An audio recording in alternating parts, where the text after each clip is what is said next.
Good afternoon, members, ladies and gentlemen, the public. Welcome to the December Area South Planning meeting.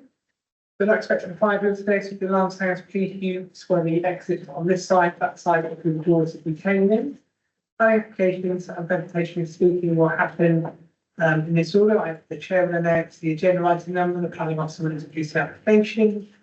The chair will then call on public speakers to present in accordance with public arrangements.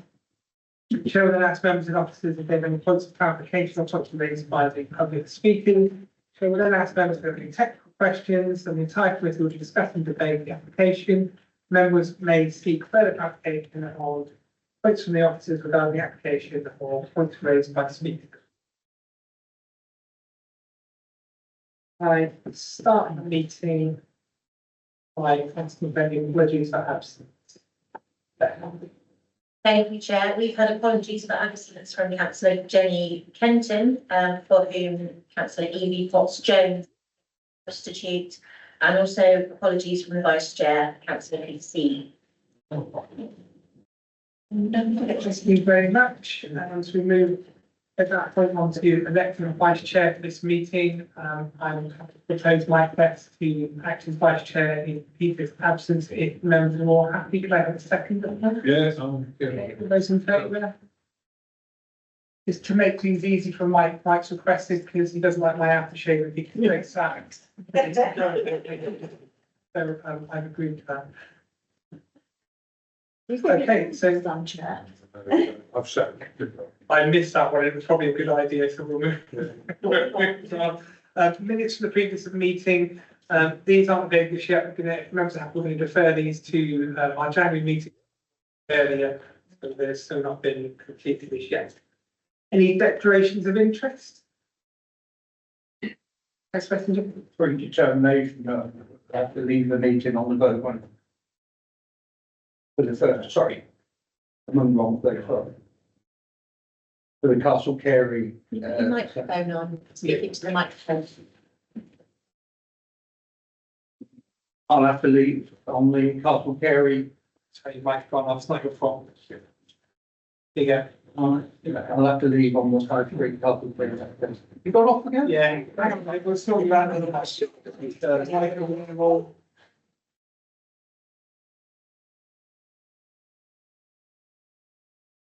I'll have to go out on the Castle Carey meeting as I've been accused of predetermination. Okay, no problem. Thank you very much. Any other declarations of interest? No, if not, I'm going to hand you over to the officers for a quick update on the MPPS prior to taking the first applications. Thank you.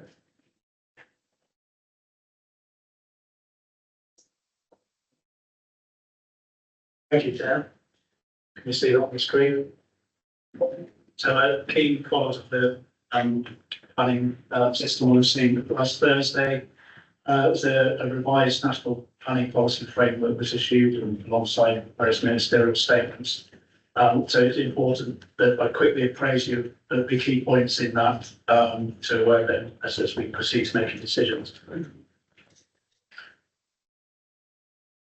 So a confirmed standard methodology for calculating housing demand supply is different, and as you're probably aware, for the whole of Somerset, so for all authorities, it's a 40% increase, and Somerset as a whole doesn't have a 5-year housing demand supply, it's 3.55 years.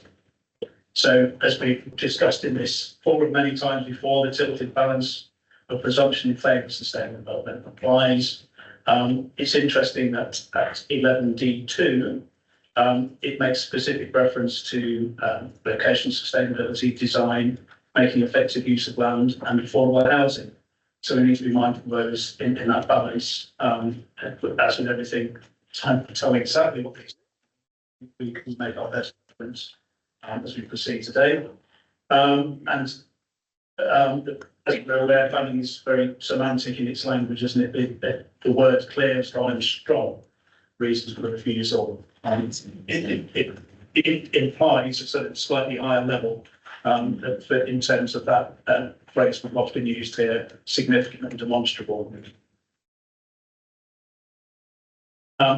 some of the matters that perhaps not essential for today, but of interest, a couple are relevant to today, but the one I start with isn't so much. Economic growth, the paragraphs 86 and 87, it talks about laboratories, gigafactories, data centres, and some of these will be brought through the National Strategic Infrastructure Regime.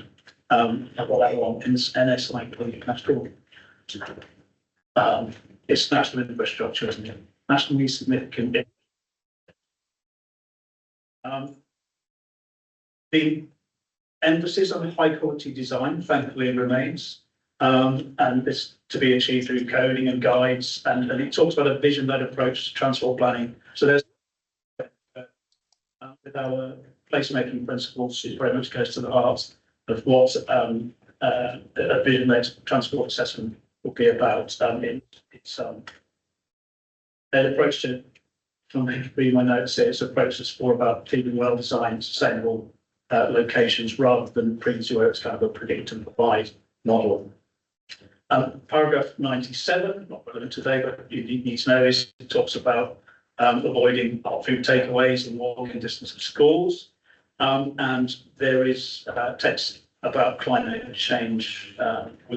Obviously we've been addressing this in every decision we make, but it's the wording, again, I think really points to this really important decisions we make, talk about energy efficiency and renewable energy. What we need to know, it comes into effect immediately.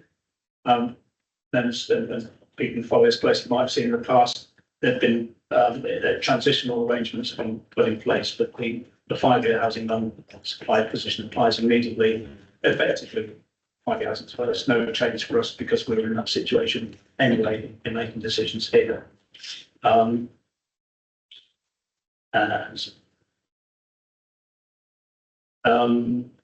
There's some links there, but they're not particularly useful for everyone here now. But I can circulate this, and members would be very pleased to hear that you have any more detailed updates in the not too distant future.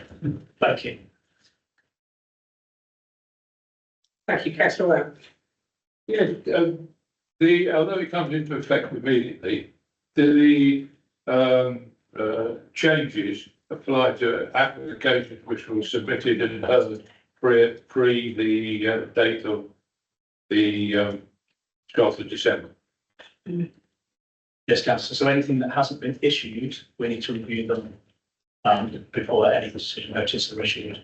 Right. Thank you. Councillor Beth.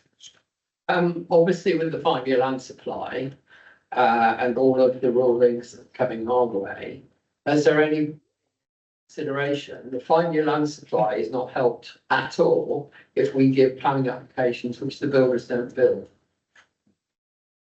Yes, there are. I think Dawn's going to come. There is some text about that. Dawn's.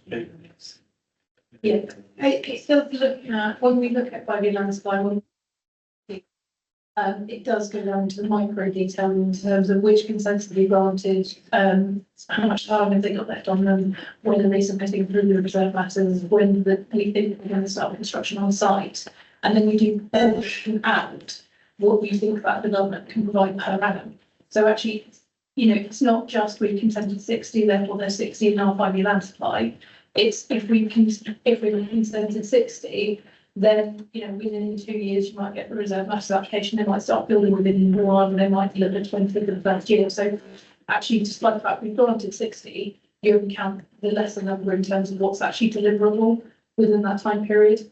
In terms of the MPF figures, the point to really note, I think, is that the consultation put us down for a 46% increase that had reduced to 41%, but that's 41% more on what we should have been achieving anyway. And based on what we should have been achieving anyway, east and south areas weren't achieving those. What's different for Somerset is if you're looking at Somerset as a whole, which we have to do when we have one local plan, no area of Somerset will have a 5-year land supply. At the moment, with each of the areas operating on different adopted local plans, early calculations, and I say early calculations because it's only landed on Thursday, and we're still, the policy people are still in the back doing all the maths on it, but it looks like we might just have over a 5-year land supply in the north area, but west now joins east and south by not having a 5-year land supply. And as Tom set out, you know, the footnote used to be that you needed clear reasons for refusal if you didn't have a 5-year land supply. Now you need strong reasons for refusal if you don't have a 5-year land supply. So the tilted balance was already applying in south and east anyway. So to a degree, you're used to that exercise and it's relevant for the applications in front of you today in terms of its residential delivery. But obviously the weight is slightly more weighted in terms of delivery of housing, but it does look at design and that. Thank you. Sorry to go on about this, but do we know the figure of how many houses have been approved in Somerset but not built? In the, there was an Excel spreadsheet that Alison sent round in terms of what percentage we look like we're delivering, whether it's been built or not. If we have underprovided against that, you get an extra 20% buffer that you have to put on top of your figures. So at the moment, Somerset are, the area is providing in line, so there's no buffer, but the east area has got 20% buffer they have to put on top of their 5-year land supply because they haven't been providing it historically. Thank you, Pat. So, Councillor Osborne. In a moment, Chairman. Can you possibly give us some indication or guidance on what the difference is between giving clear reasons and giving strong reasons? Based on the direction of travel from the federal government, there's a lot of ambition and drive for the government to deliver 1.5 million homes. Yeah, and so in that respect, you know, having a clear reason is just about explaining logically why you might have chosen that course of action, which feels quite reasonable. But having a strong reason would be having a good, clear, logical reason, and it's fairly weighted. Would be my interpretation, but it's early days and it only got launched on Thursday, so it is a material consideration. Which is why we're raising it. Yes. Sorry, just one more. The applications we've got before us, are we appraising them on the basis of the 2023? Because a lot of the reports have been written based on the 2023 NCPF, or are we now having to look at them in terms of 2024? And if we have to look at them in terms of 2024? Councillor Osborne, can I just note to this? Thomas has already said that in his presentation, that we need to work on the guidance. Yeah. And not pass. Yeah, but is it fair and reasonable to expect planning committees to suddenly making detailed decisions on NPPF 24 when we haven't received any training on it as such, and what we've just received is basically a cursory briefing? Councillor Osborne, so we are where we are, and this is the brief moving here and what we need to work to today and moving forward. I'm sure there will be training on it. If you know, we're having a training session in January, which we will have prior to the January meeting. I'm sure it's coming up then, but you know, this is all pretty new to everyone, including the officers. But you know, you have as much information as today as the expectations. Thank you. Dawn, could you just clarify or remind me, when is it likely that Somerset will be treated as one authority regarding planning? Thank you. We are due to be going out for a call for sites mid-January, so that's looking at getting allocated sites for the whole of Somerset, but that's just the first stage of the local plan process. The local plan process usually takes a couple of years. So we are looking at the potential fast tracking the residential allocations element of the local plan to get that underway. Once we get an adopted portion of a Somerset-wide local plan, we would be one local authority. But currently looking at the maths, even as one local authority, our land supply is 3.55. So, you know, the only thing that happens if we adopt it sooner rather than later is that all of Somerset doesn't have a 5-year land supply, whereas at the moment the North area just does. We're probably looking at 2027. Yeah. Okay, thank you very much. Thank you very much for that briefing. There are no public questions, I believe, registered for today. So we'll move on to our first planning application, which is the land west of South Street, Castle Kerry. Is this the one, Councillor Messenger, that you declared interest? Yeah, okay, thank you. If you are happy to leave the room then, and I will ask someone. Am I not allowed to speak at anything about it?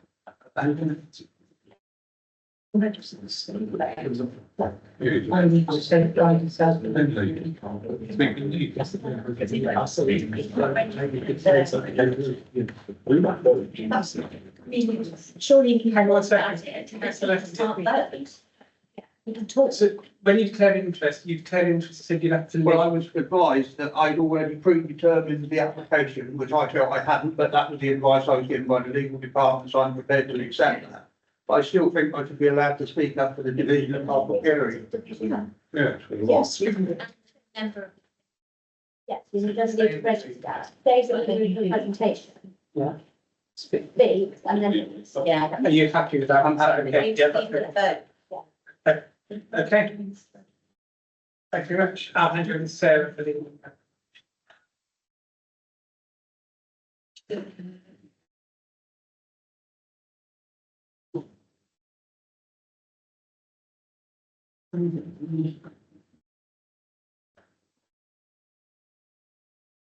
I'm getting to this.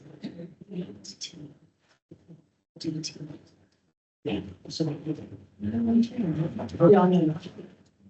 And there's not, I was so especially that one. Let's just give us this. Thank you, Chair. This is an outline application for all matters preserved except access for the erection of up to 46 dwellings, including the formation of vehicular access, provision of open space and landscaping. This is the site. The application site comprises an agricultural field of 2.7 hectares. The site is bounded to the north by existing residential development along Tophill Elm Lane, to the east by South Street, to the south by the access land to Castle Kerry Cemetery, and to the west by further agricultural land. The site is rectangular in shape and is relatively level, with boundaries comprising established hedgerows. An indicative master plan has been submitted and parameter plans. This is the concept plan. This is the parameters plan. This shows that actual residential development is proposed on the green area. Single-storey development is proposed on the yellow area, and then the red area is proposed to be landscaping. So the majority of the development is two-storey, but this section here will be single-storey. Yellow bit was single-storey. Development is accessed from South Street.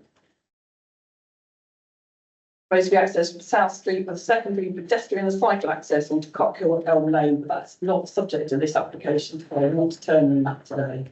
We're only determining the vehicular access. So the site itself lies in flood zone 1, which is the lowest risk, and there are no statutory designations on the site. The site is within the surface water catchment area of the Somerset Levels and Moors Ramsar site, and is therefore subject to phosphate impacts.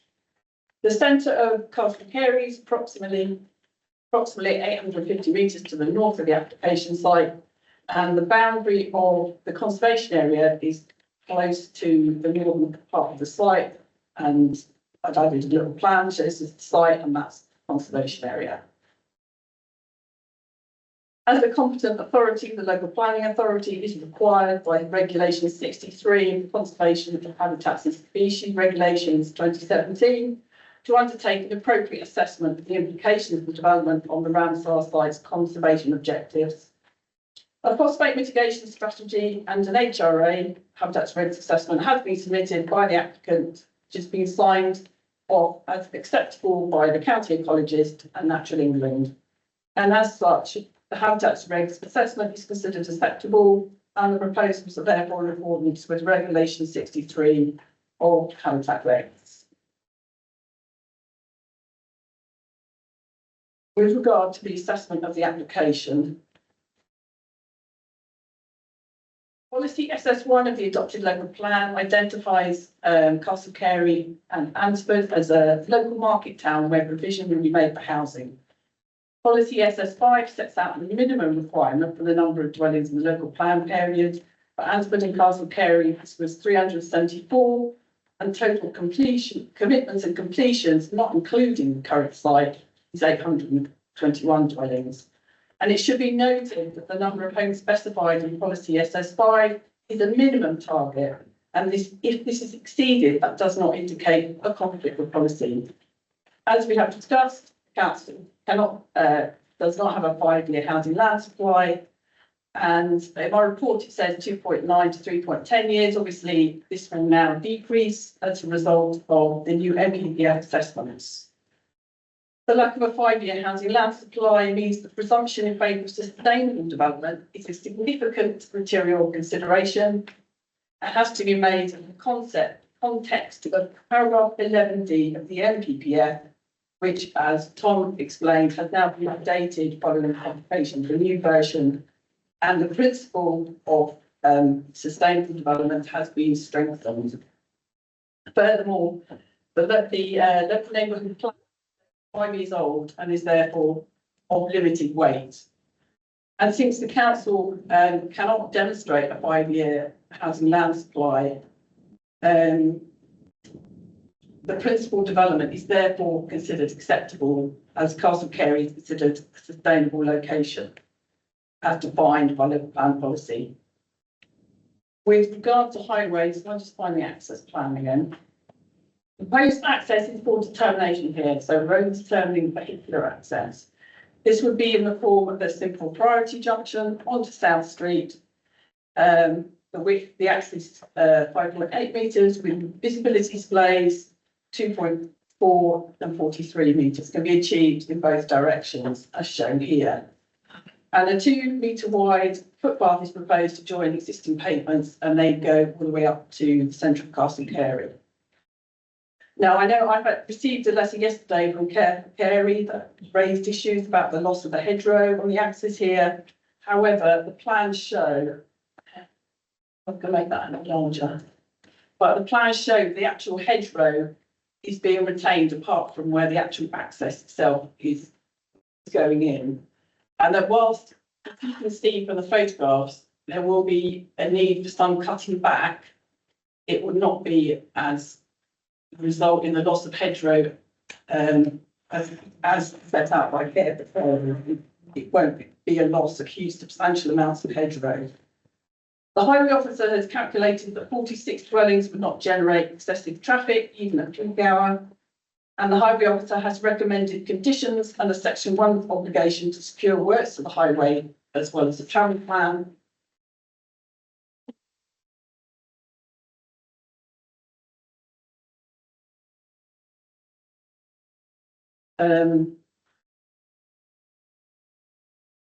Sorry, what's the one? The application site is considered a sustainable application having regard to the scale of the development proposed and the role and function of Castle Carey. With regard to heritage, I go back to site plan. This is the cemetery down here, which is a non-listed heritage asset. With regard to heritage, there are no listed buildings or under designated heritage assets on site, but it is close to the boundary of the conservation area, and the mortuary chapel, the cemetery to the south, is under a designated heritage asset. The council's conservation officer considers there will be less than a substantial harm to the conservation area and these undesignated heritage assets.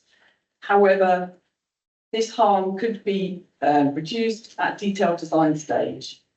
I also received a late objection from Carey around distances to other listed buildings in the village, and I discussed these with the conservation officer, who concluded that they would be less than substantial harm again. And as such, it's considered that the need for housing, given that we don't have a 5-year land supply, is a public benefit that overrides the lesser substantial harm to these heritage assets. With regard to visual and landscape, since the application was last before committee, we have assessed, the application has been assessed by a landscape architect. The site does not fall within any landscape designations and is not considered to be a valued landscape as defined by the NPPF. There will be some indirect influence on the setting of the conservation area. This one. But the magnitude of this impact is low and the level of effect will be minor adverse. The increase in built development will have medium impacts and moderate adverse impacts on the wider landscape. And the impact of residential properties to the north will be moderate adverse. And further afield in Castle Carey, the influence of the development will reduce and the level of effect is considered neutral. For the adjacent cemetery, there will be low impact and minor adverse effects. With regard to the impact on South Street, the magnitude of the impact will be medium and the effect will be moderate adverse. So the landscape officer considers that the additional planting that's shown on the indicative master plan. This is where the red area is the planting area. So we're not developed.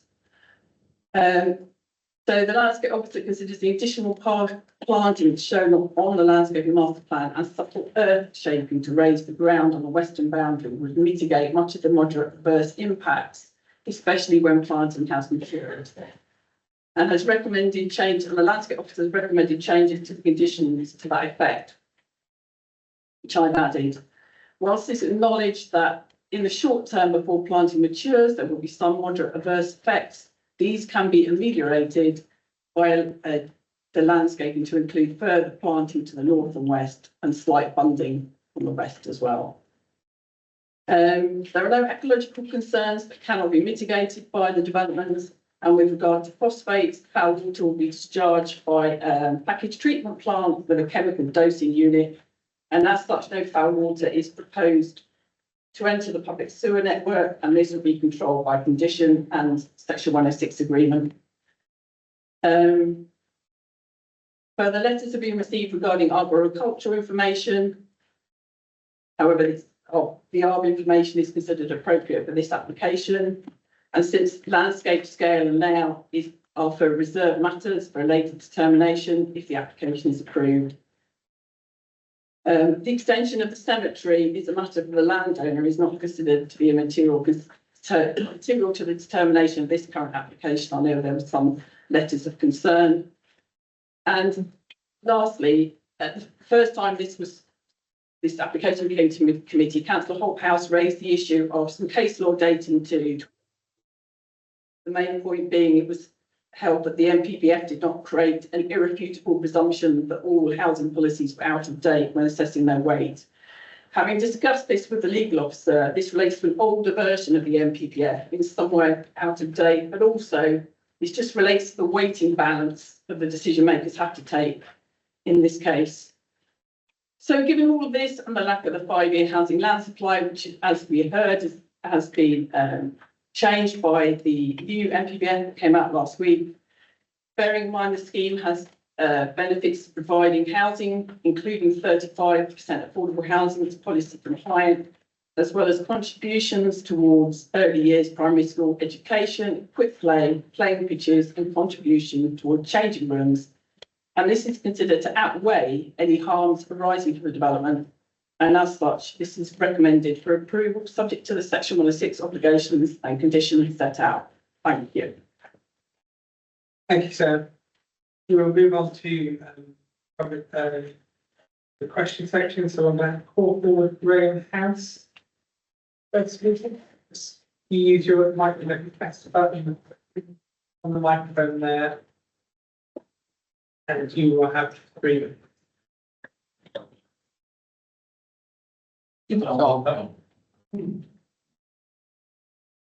So I'm Graham House, and I live in South Street. I'm a retired town planning consultant, and I was one of the contributors to the neighbourhood Your officer's report starts off, and we've heard a lot already about the 5-year land supply. I'm not sure that's the right approach to start. The Planning Act says the first thing to look at is the local and the neighbourhood plans. And these show the boundaries of the town and where we want it to grow, the direction of growth. The application site is not in the town, and it's nowhere near the direction of growth. So if you're going to stick to a plan, there are two strong and clear planning policy reasons to refuse planning permission. Well, is there a reason not to stick to the plan? And of course, here comes the 5-year land supply monster. Is he big enough to be a good reason not to stick to the plan? Well, you might think so, but I say it's not that simple. We all agree there's a shortage of housing land, but what we should look at, and your officer report right says so, is the nature and extent of the land supply shortfall. When we do that, we can see that the land supply shortfall is not the same everywhere. And the one place it's not happening is Castle Carey. There's the exact opposite of shortfall here. So many permissions that the town is set to grow by well over 50%. We had the figures earlier on. Your policy team say the numbers are so high as to give Carey the growth rate of a primary town like Chart. Chart's 5 times as big as Carey. The permissions we already have are way more than anywhere, hugely disproportionate with a small local market town that the Southern policy says it should be. We had a brief reference just now to the Edward Ware legal case. I think it's still relevant here because what it actually says in brief, just because you don't have a 5-year supply of housing land, it's not necessarily conclusive in favour of the grant of planning permission. You don't have to grant permission if the land supply is less than 5 years. It's absolutely right, first of all, to look at the nature and extent of the land supply in Carey. Huge. And it's perfectly legal and defensible at appeal to come to the conclusion that it's uniquely different from everywhere else. And the difference is so great as to conflict with the settlement policy, and therefore you don't depart from the plan in this case. So I'm asking you to stick to the plan, refuse permission for the 2 strong, clear, basic planning policy reasons. It's not in the town, it's not in the direction of growth, and any benefits don't outweigh those objections. Thank you very much, Mr. Harris. I'll call our next speaker, Andrew Patton.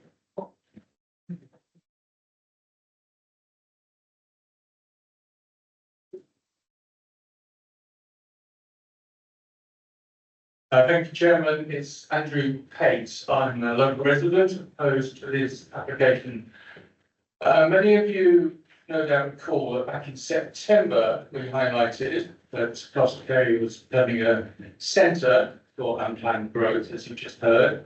The relevance of that case law, the paucity of information about landscape and heritage issues, seemingly to any form of development on this site, provided it would be partially hidden by an existing hedge. In the light of this, the minutes report your request for further information about the case law, policy decision with the conservation area, the LDIA.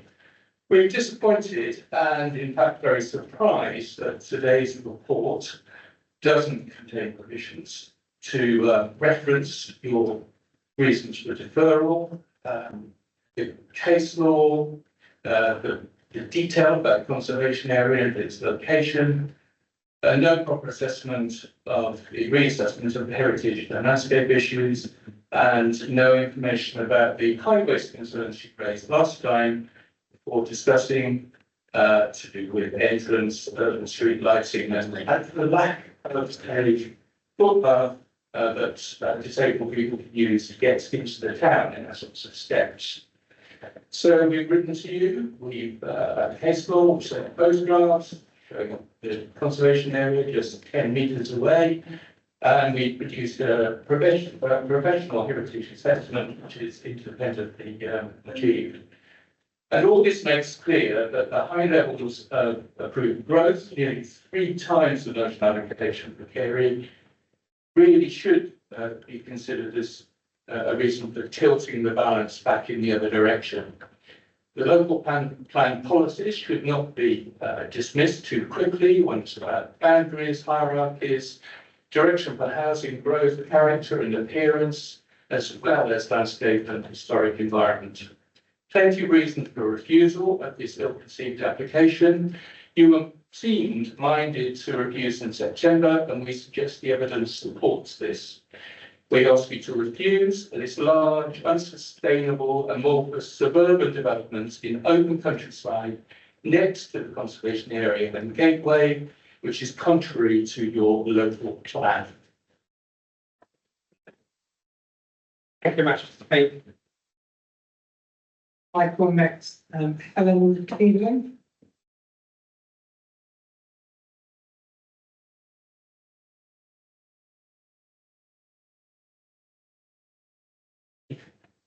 Hello, I'm Helen Cleveland.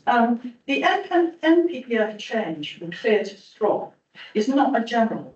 It only relates to paragraph 11D1, which is a very limited type of application, and there's not one where I'm definitely. Anyway, that wasn't what I was going to talk about. The reason that NPPF changes also underscore the continuing importance of local plans and of councillors with their local knowledge making decisions on applications that conflict with those local plans. The Direction of Growth Policy, LNT1, is one of the most important local plan policies for market towns. You're being encouraged to apply the wrong treatment of that policy, which will open up a whole new area of unplanned and unsustainable growth along the South Carey Ridge Gateway to historic Carey, nowhere near its direction of growth. In the most recent relevant appeal decision in our town, the inspector gave full weight to policies SS1, SS5 and LNT1 in Carey specifically, even with the tilted balance, because those policies have more than fulfilled their objectives in terms of providing housing. The officer report for this proposal repeats the inspector's whole paragraph word for word, except it leaves out LNT1. This means the report and recommendation is inconsistent with the most relevant appeal decision. There are good reasons for giving our direction of growth full weight. Those sustainability and landscape reasons are in the local plan supporting text. You should have been told of them and the council's peripheral landscape study.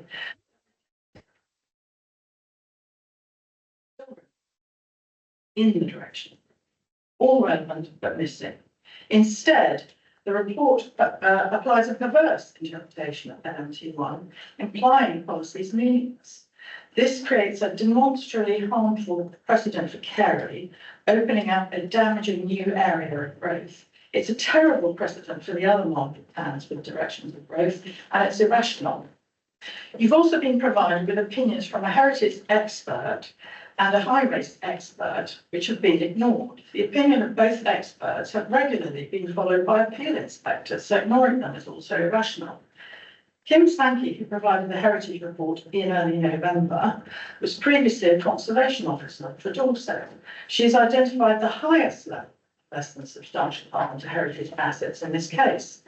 In a local appeal, where the inspector followed her opinion, the inspector stated that less than substantial harm should not be equated with less than substantial planning objection.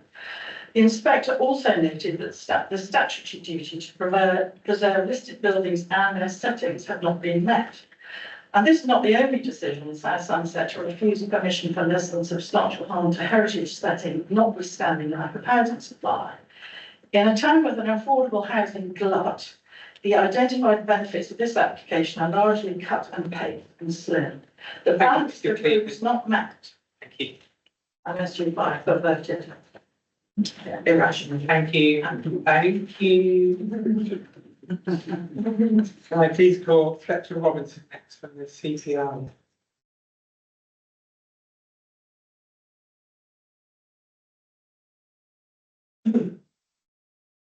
Thank you, Mr. Chairman. Is my microphone on? This is speculative development on locally distinctive open space outside the direction of growth across the Carey and local plan. It's not an allocated site. The protection of locally significant open space under local plan policies EQ2 general development and EQ5 green infrastructure does not depend on public access. It depends on the site's contribution to local distinctiveness, local context, sense of place, and whether it is demonstrably special to the local community. Well, it is demonstrably special to the local community. Castle Carey Town Council has written to the council to say that the site is needed for the adjacent cemetery extension and gave compelling reasons why it's the preferred location. The officer's report and presentation today doesn't mention that letter, even though it's a planning issue, as approving housing would be an inefficient use of land under LP policy EQ2. On the question of sustainability, wheelchair users can't get to the town's facilities from this site because of the steep stone steps on the other side of South Street. This is not sustainable development. Your own conservation officer in his consultation response said that this proposal is, quote, highly damaging in landscape terms, and is backland development, which is alien to the linear development of the town. The officer's report and presentation today has omitted this comment. Why? As regards harm to heritage assets, the officer's report doesn't mention the Heritage Assessment Commission by the Town Council and Care for Carey. This site is the heritage setting of the adjacent conservation area of South Street and the adjacent mortuary chapel and cemetery, and also Grade 2 star listed Cockhill farmhouse on the downslope. Your conservation officer, neither he nor the officer today has mentioned the Grade 2 star listed building. Important hedgerow, extensive important hedgerow will be removed along the road for visibility displays as confirmed in the LBW highway setup. There is a statutory duty on the planning authority to have special regard, quote, to the setting of conservation areas and listed buildings. The Town Council's heritage assessment concludes this is less than substantial harm at the highest end of the scale. In NPPF language, this equates to real and serious harm and significant and demonstrable harm for planning purposes. Lastly, there are significant and demonstrable landscape and heritage harms under policies EQ2, EQ3 and EQ5 and under LNT1 direction growth, which outweigh cumulatively the benefits of this entirely speculative development. Thank you, Mr. Robertson.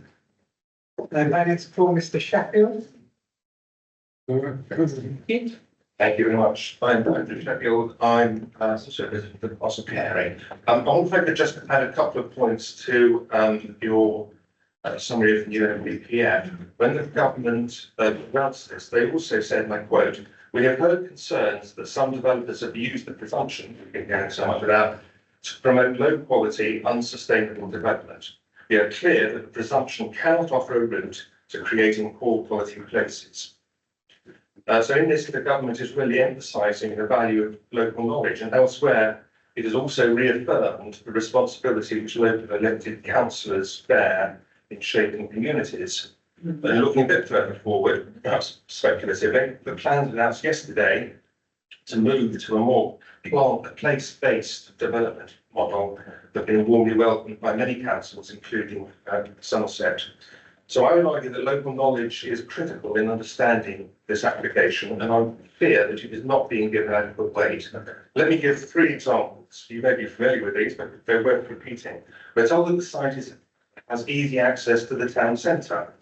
In reality, the only access is through the conservation area, where pedestrians will encounter raised, narrow pavements, unavoidable steps on both sides. Those with mobility issues struggle, and access with a wheelchair or a buggy is completely impossible. Drivers would be no better off. Most residents in the conservation area have to park on the road, creating an obstacle course which requires patience and care to navigate. Secondly, this is ignored in the LBIA, but of much greater importance that those who use the right of way to the east of the site are the panoramic views from here, right across the Brew Valley. You can see Glastonbury Tor in the north, right down to the Pontops in the south. If this development were to go ahead, these views would be lost forever. And thirdly, the applicant's plan for the access road, although I appreciate that the work that's been done on this, takes absolutely no account of the difference in levels between the site and the road, which in some places up to 2.5 metres. So in order to create a safe access, a significant contouring, not just gentle contouring, significant contouring would be necessary, with 45 metres of the important pre-enclosure hedgerow on that boundary being grubbed up to far greater detriment than is apparent from the plan which has been presented. So in conclusion, let me just finish on a more general point. The analysis which led us to a direction of growth on the exact opposite side of Castle Carey remains valid. The transport links, the employment opportunities, the shops and the schools in the town are in exactly the same place as they were in 2019. So that is absolutely valid. Failing to give this fact sufficient weight would run the risk of creating exactly the sort of unsustainable development which nobody wants, which would be out of keeping with the conservation area and which would damage a tourist experience which is rapidly becoming vital to our town's economic health. Thank you very much. Thank you very much, Shepherd. We move on to Margaret Bevington from Castle Carey Town Council. Good afternoon. Thank you. Well, I'm going to be repeating all the things that have been said, so I'll try and keep it brief. In the last 8 years, there's been a 60% increase in overall housing stock in Castle Carey and another 4 development sites with planning permission for approximately 600 more homes. The neighbourhood plan highlighted the need for affordable housing, and this is about now being met, and indeed the local need outstretched. 2 other sites for affordable specialists are within the direction of growth. The junior school is nearly at capacity, as is the secondary school, even without the consideration that Ansford Academy provides a secondary provision for many satellite villages, which are also expanding. No planning detail for this educational need is yet available, and probably no money either. The NHS advising the developer to consider S106 with the contingency being surgeries carried out in local village hall.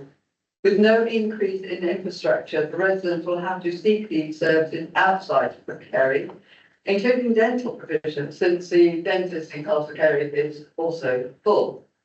There is no provision to provide suitable planning strategies to cater for this level of development. Employment has been designated to one small area, Torbay Road, removing the self-contained essence of our small market town, emphasised by the neighbourhood plan as a main feature of Carey and Ansford.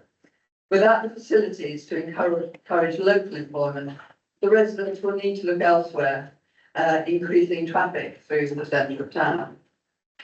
Already, the effects of limited employment on large numbers of residents moving to the area to fulfil the affordable units is being reflected in some social issues.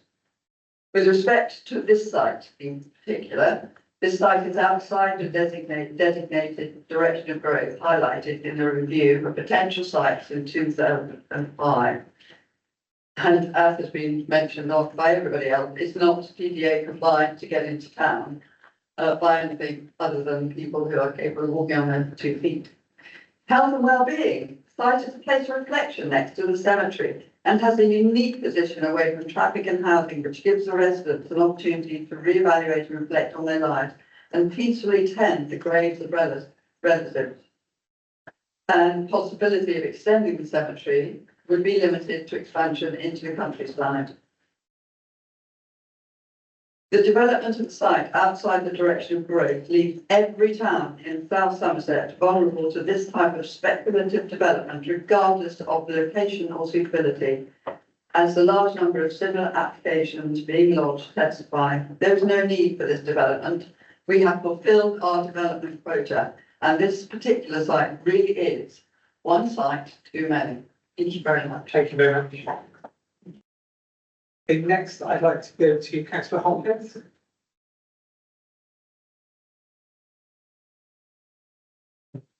Thank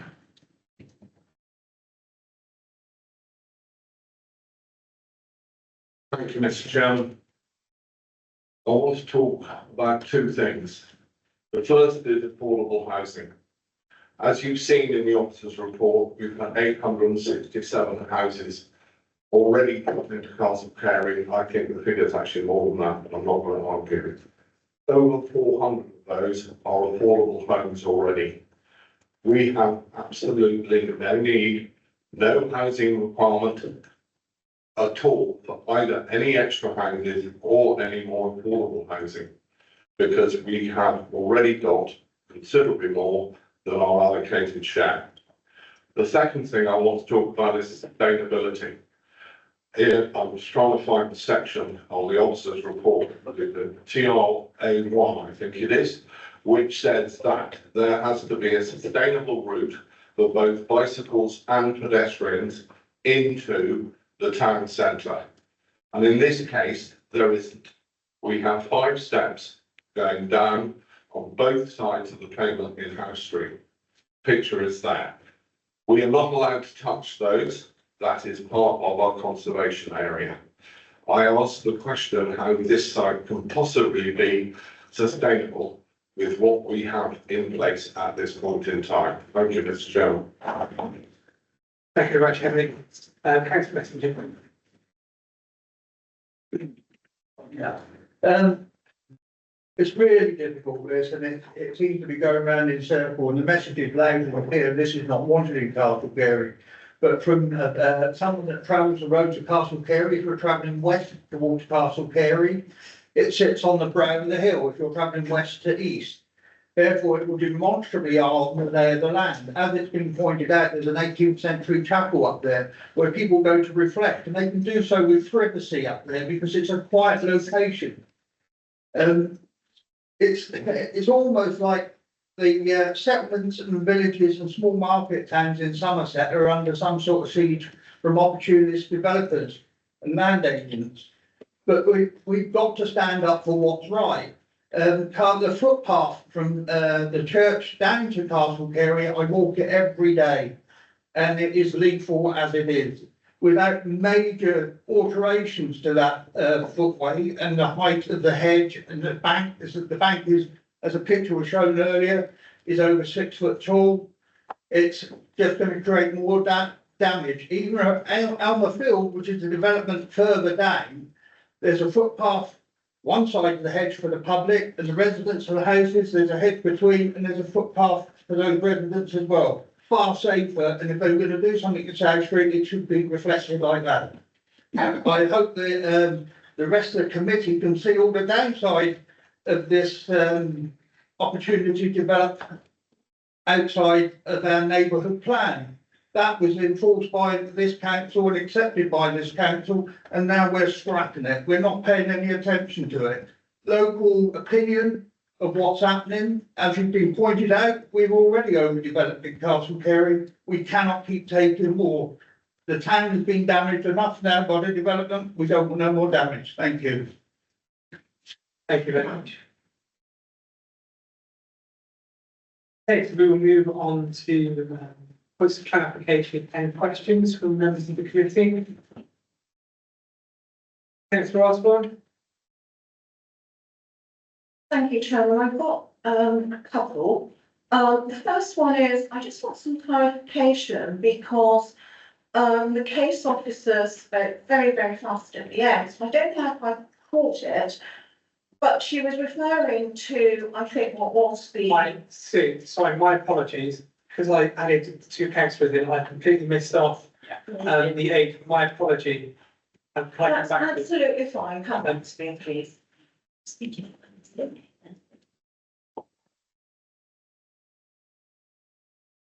My apologies, that'll teach me to write on the bottom of my sheet. No problem. Thank you, Chairman, and thank you for the committee to address. Turn on your microphone. That's it, It's on. Thank you, Chairman, and thank you for the opportunity to address the committee again. I speak in support of this outline application as the planning agent.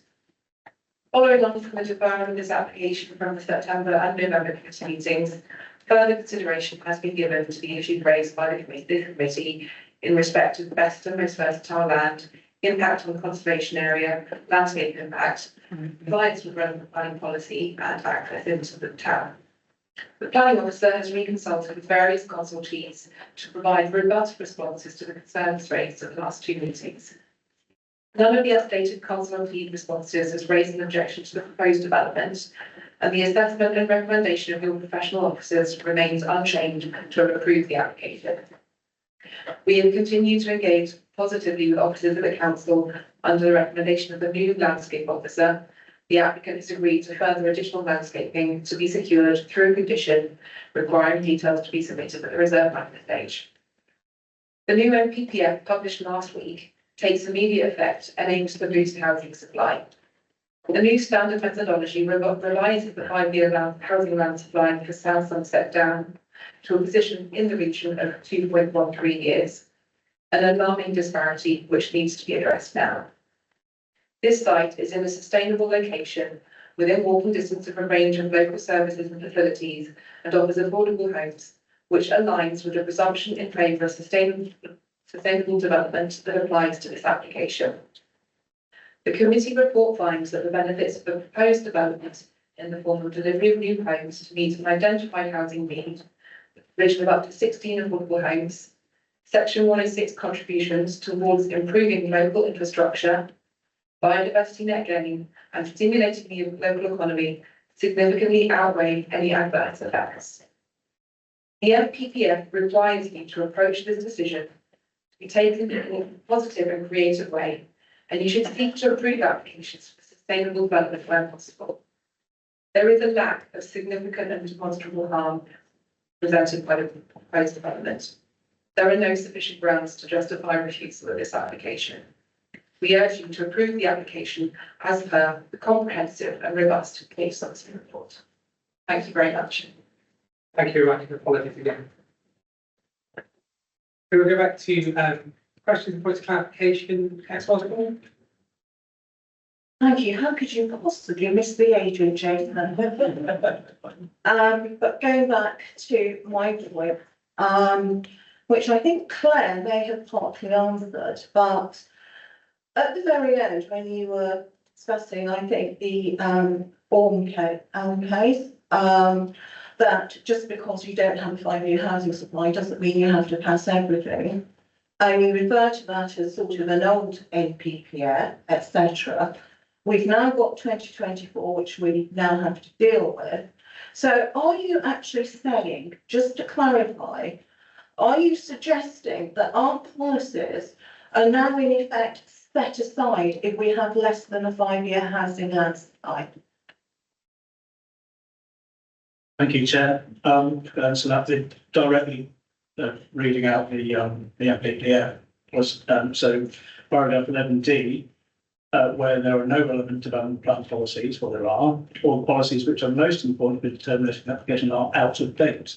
So they're out of date if we don't have a 5-year housing land supply, but that doesn't mean that they're cast aside. And I think that point was made, the policies still exist, they're relevant, but they have limited weight. It's a matter of judgment of what weight you give to each policy, and that will be a planning officer, a policy that's purely planning, or it might be a specialist in highways or landscape or heritage would give you advice on the balance and the weight of that policy. Is that helpful?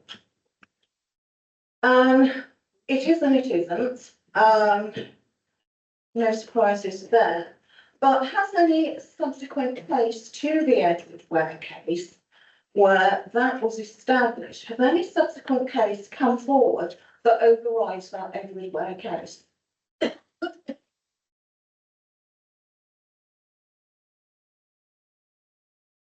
not aware that there is, but essentially it says that you give weight to some policies, and that's a matter of professional judgment. And this arena, it's a matter of the judgment based on the advice of officers and the view. Just awareness of what being made in this particular case, but I think it's quite simple. It's that policies are still relevant, but you give them different weight. Okay, thank you, Thomas. And I've got another one. One of the things that struck me reading the landscape officer's analysis of the LVIA, plus as well it was referred to in Kim Sankey's landscape appraisal, which was done on behalf of Castlecarry Town Council, CPRE and Care for Carey.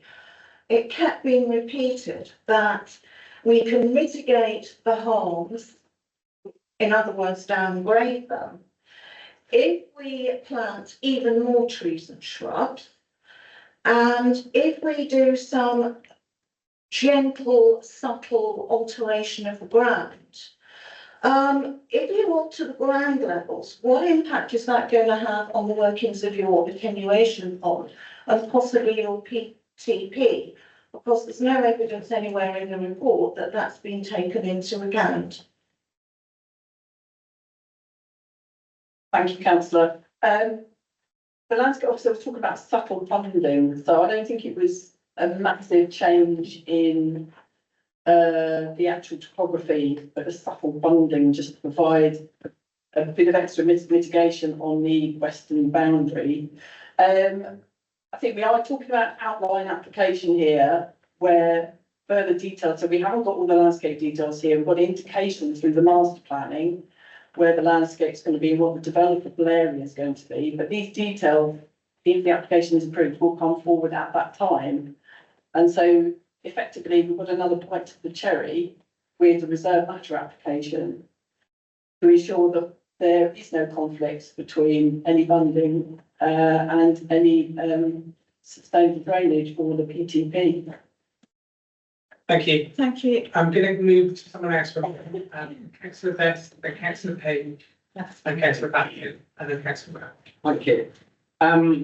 We've learned from many applications in the past, it's very important that any extension to any settlement should be part of that settlement, in other words, come into the middle. But it's quite clear from the photographs that we've shown, plus the evidence, that in this case, we seem to be choosing only able-bodied people can actually get there without getting in a car or any other, or risking going on the road.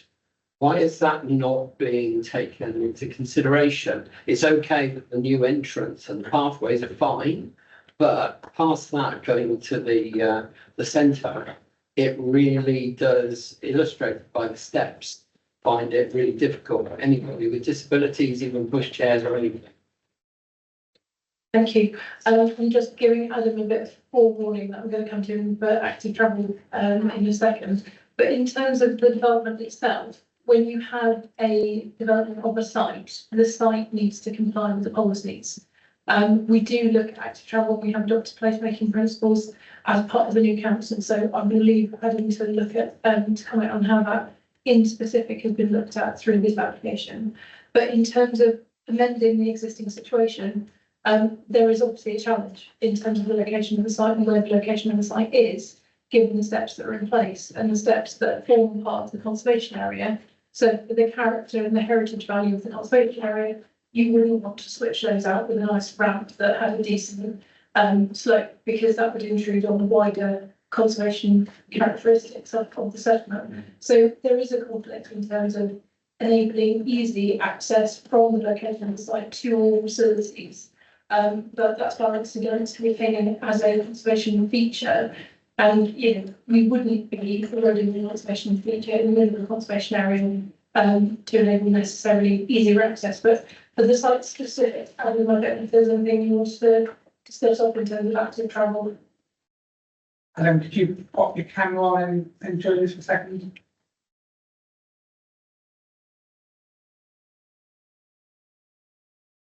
Good afternoon. Can you hear me all right?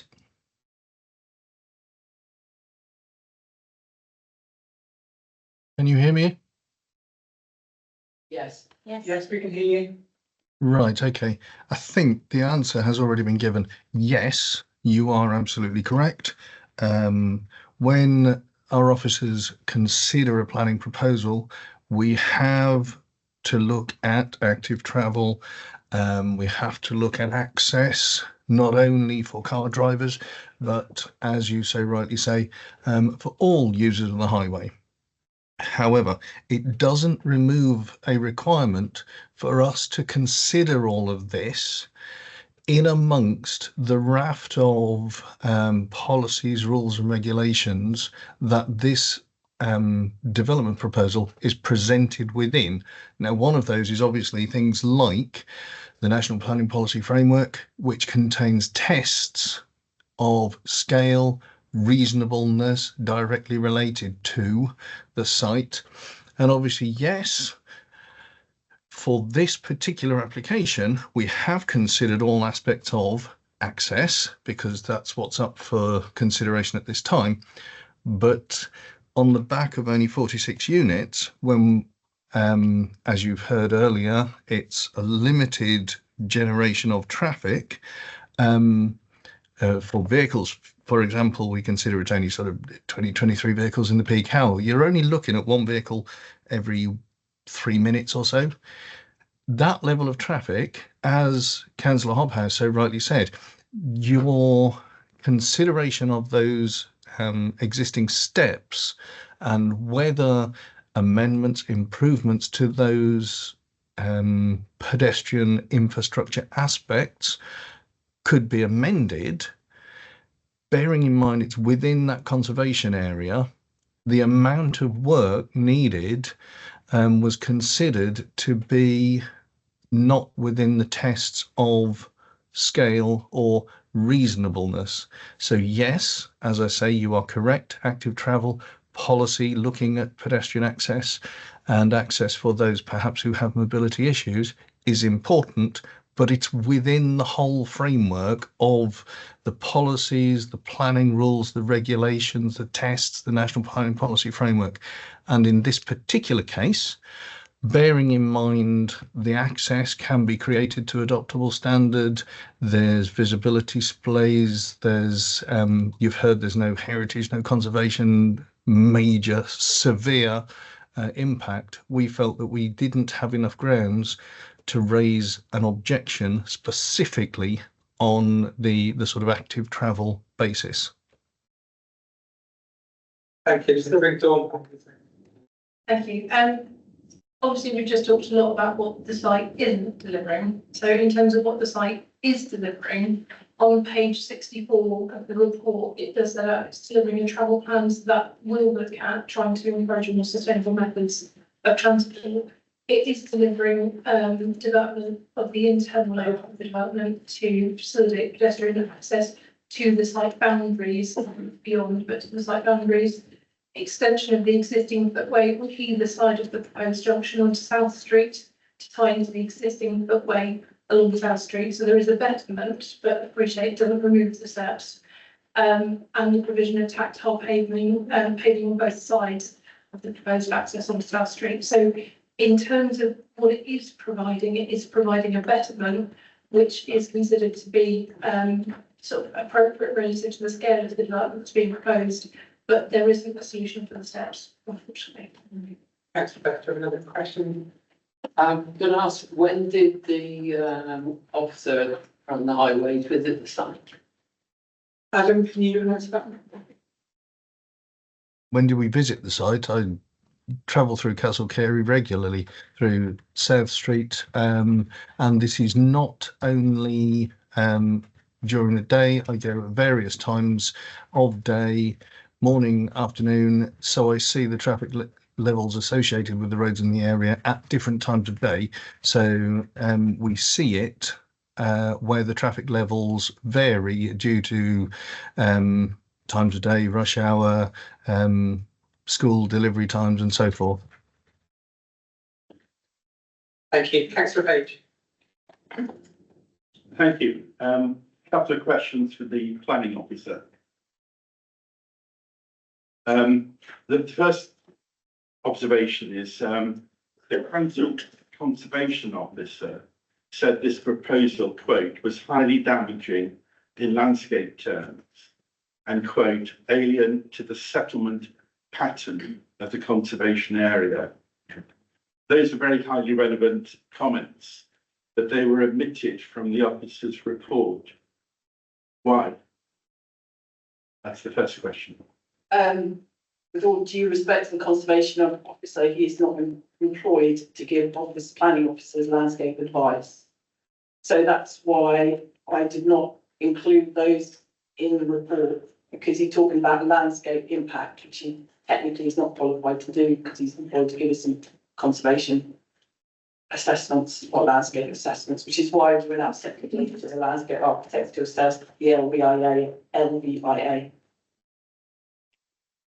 The second question is, Castleberry Town Council, when consulted by the applicant prior to the submitting of the planning application, as you know, the town council's preferred location for any extension to the cemetery is in this area. And they gave these reasons in a letter posted the 25th of November to you. But this letter hasn't been referred to in the officer's report. Why? Because the deadlines for this meeting are very tight. I did mention it in my presentation. I did say that it's effectively, we haven't got a policy that protects this particular area of land for cemetery growth. So essentially, it's up to the landowner whether they want to do that or not. We have to assess this application in and of itself as it stands for what they've applied for, not for another particular use that could be used in the future.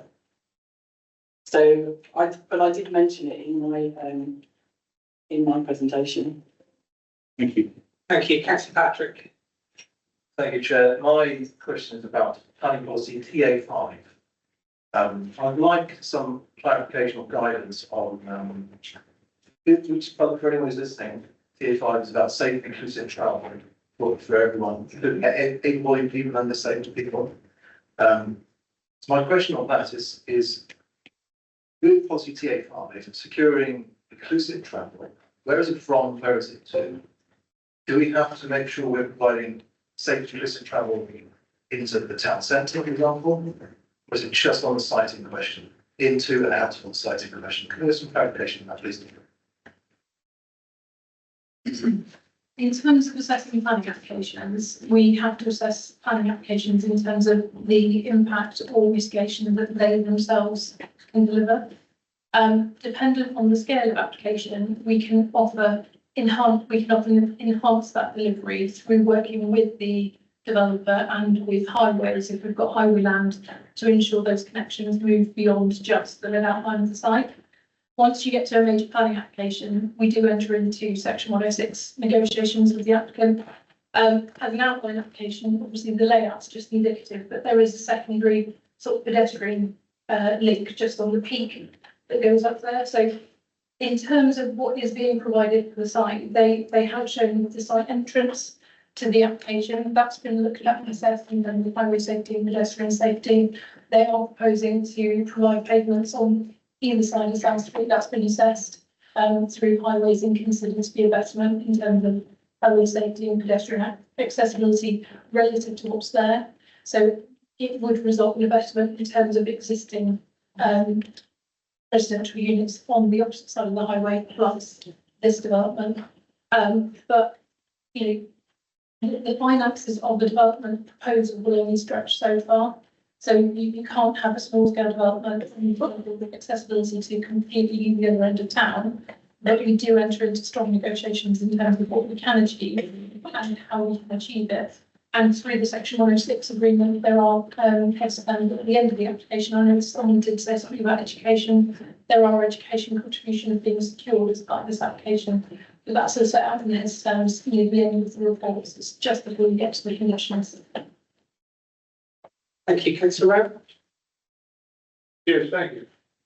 Am I right in saying that the neighbourhood plan, having been accepted and properly scrutinised, becomes part of the local plan for our consideration and bears the same weight as our consideration for the local plan? That's the first question. I was going to say yes and then no. So yes, the neighbourhood plan gets adopted. It becomes part of the local plan. It becomes part of the policies that we look at and consider development schemes against. The local plan and its policies holds less weight when it gets superseded by anything significant. So the NPPF that came out on Thursday last week does trump it in terms of numbers, But it is still a material consideration that just holds for less waste at the moment. Yeah, so thank you for that. And the second point is really on the development numbers under the local plan. We're continually told, of course, that I don't think it started off when it was first when we first went through the local plan, but now we're told that the numbers, settlement numbers, are a minimum number. But one would suggest that if you're going to set a number at all, there must be a maximum as well. You don't have, if you're going to have a minimum, you've got to have some point, surely, where you've got a maximum. But there doesn't seem to be anything, and particularly in this particular case, am I right in saying that it is excessive on the amount of housing that's been built and or proposed for Castle Carey? Thank you. Just even the maximum, once you meet the minimum, that doesn't mean stop, that just means you've met the minimum, that's great. If you are consenting developments above and beyond the minimum, we have to assess each case on its own merits. So, and in terms of the 5-year land supply, we have to determine the application in accordance with the local plan, unless material considerations suggest otherwise, one of which is the force of balance. And then we're looking for whether the site has demonstrable harm or not as a result of the development. So that's the question before members today in terms of it's a residential development. It is outside the settlement boundary. It's outside of the direction of growth for Castle Carey.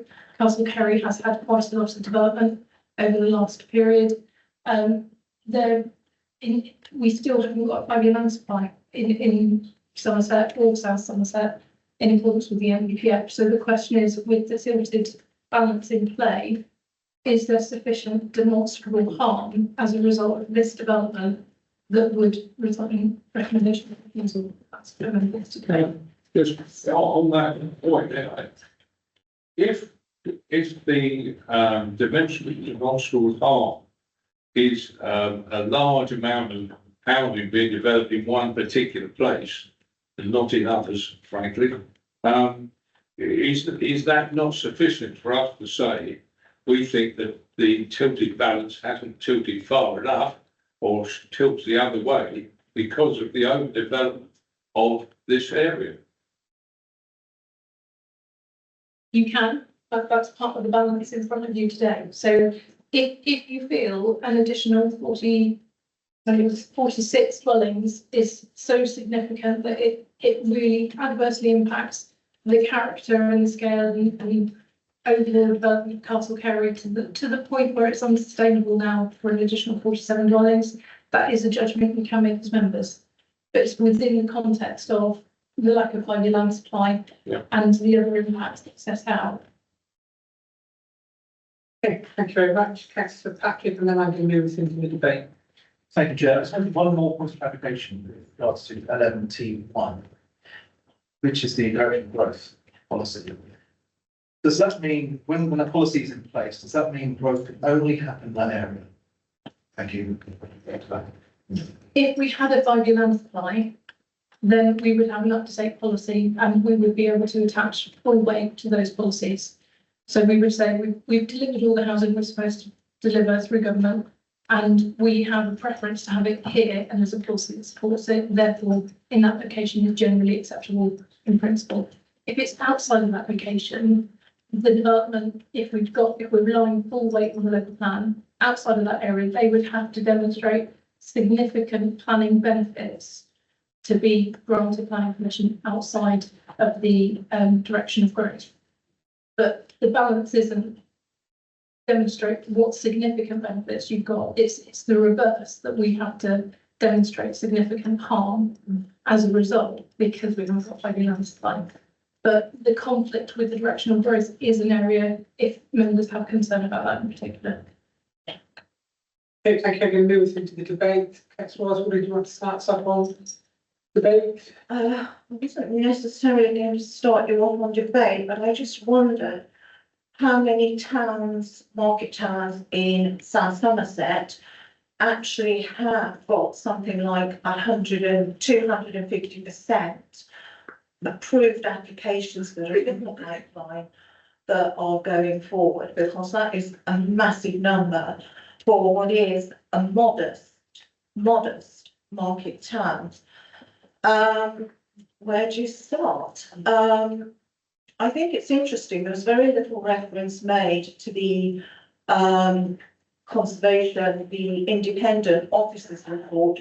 It was 17 pages, which made a very detailed case in terms of conservation as to why this application could be refused. It showed that there was more historic buildings than perhaps we thought, and the impact that has. I would also ask the question, if you have to change the landscape, and Bonding, by the way, is very alien to Somerset, full stop. It would be very alien in this landscape, as are large amounts of concentrated forestry. If you look at the fields around, the fields are very open. There's hedges, traditional hedges, some of which could be quite old, with what you would call hedge trees, in between. There isn't necessary clumping. If you've got to plant to an incredibly high density, which means that those trees may not grow as they should because they are stunted by competition, they're also deciduous, which that's been the proposal, which means that they lose their leaves in winter. So half the time you will then be able to see, because the trees won't do the shielding. If you have to change the landscape, the question is, in order to make this acceptable and to reduce the levels of harm, then should we actually be passing it in the first place? Because I'm sure we've seen cases where if you have to change something so substantially as to change the nature and character of the site in itself, should we actually be doing it? Apart from all the other reasons which, frankly, I think if you pass this, you can kiss goodbye to your settlement strategy. You've just driven your own coach and horses through it. And as you say, you are setting precedent, and you're basically saying to the world, actually in South Somerset, we're not too worried about our heritage because this is the most historic approach. It is uniquely distinct. Then I wonder, I would actually propose, unless someone else wants to, that we actually look at refusing this. And as we enter a new regime that none of us really know how it's going to operate in practice. We not have a proposal yet. You're the first person to speak in this debate, so I really want to move it straight to the vote without giving other members the opportunity to speak. So thank you very much. Can I leave that? Thank you very much. Can I leave it on? Thank you very much for your comments. This is a point of clarification, Chair. Councillor Osborne mentioned 250% growth. I don't recall seeing that in any of the reports. I just wondered if that was, if you could find that from perhaps Councillor. Thank you. It might be on the Councillor Osborne. It might be on another. Councillor Osborne, I wasn't calling you. No, Anyone else wish to? No, I was asking you not to speak as I have done before. And does anyone else wish to comment at this point? No questions for today. Councillor Best and Councillor Page. Yeah, I find this all absolutely disappointing. Every statement starts with we haven't got a 5-year land supply, so it's looking like if we haven't got a 5-year land supply, we can't go against anything. In this case, One moment, Councillor. Councillor Osborne, can I ask you to allow others to speak, please? I am. Okay, so I'm going to ask you just to remain quiet while others are speaking. Is that okay? Thank you. okay. Yeah, in this case, obviously it goes against a local plan, it goes against the other plan. It seems to, let's say, go against what I would seem to be reasonable to allow all people to have access to the town centre. But we seem to be pushed into a direction that because we haven't got this land supply, all of that fades into the background. And if this continues, then I think Council Carey will become the site of church. Councillor Page. Yes, I mean, I think I share the comments of Councillor Best. It's the impact on the conservation area, the heritage side of Castle Carey, one of our jewels in the crown in terms of a market town. It's been commented on the fact that tourism is really important to the local economy. It's not in the line of development in the local plan. There's an issue of equality in terms of people's access to the town centre from this development. And I think this is not fitting in with what is needed in South Somerset, and the people of South Somerset and the heritage of South Somerset. Thank you. Thank you. Councillor Patrick. Thank you, Chair. I don't think we can make a fence on the grounds of access, given that there's no policy requirement for the developer to improve access to the town centre. This is just like the Bruce development last month, isn't it? The only requirement through policy is for the developer to make access onto and off the site safe and inclusive. And I think they can do that. And it doesn't matter what I think, our own officers have said they can do that. So I don't think we can base an objection on TA5. I don't think we can do the same either with policy LMT1. We can't just say it's inappropriate because it's not in the area of growth. I just think there's a weak argument. So we're talking earlier about the new NPPF wording. You know, those are clear reasons, but they're not strong reasons. So I think that's a very important distinction we made there. The final thing I'd like to say is about affordable housing. I get the point that Councillor Hobhouse made earlier, which was here. There are a great number of affordable houses built up in Castle Carey. But if you take a look at Home Finder Somerset, I'm going to talk the committee again with this. In the last 4 or 5 months, looking at the data now, only three social rent properties, I should say, became available. And from one of those, 268 people applied. I think there's huge demand out there in Castle Carey for affordable and social rental homes. And so for me, this is a case of we have to swallow this bill.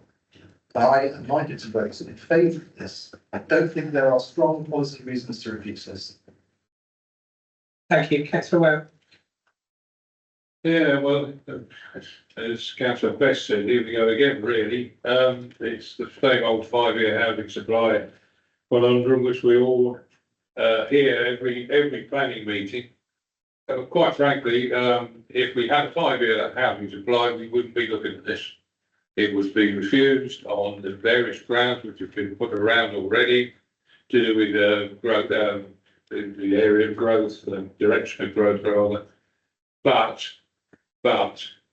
there is very little chance of, especially with the new NPPF, of us being able to say with any strong objections that would stand up to any appeal decision.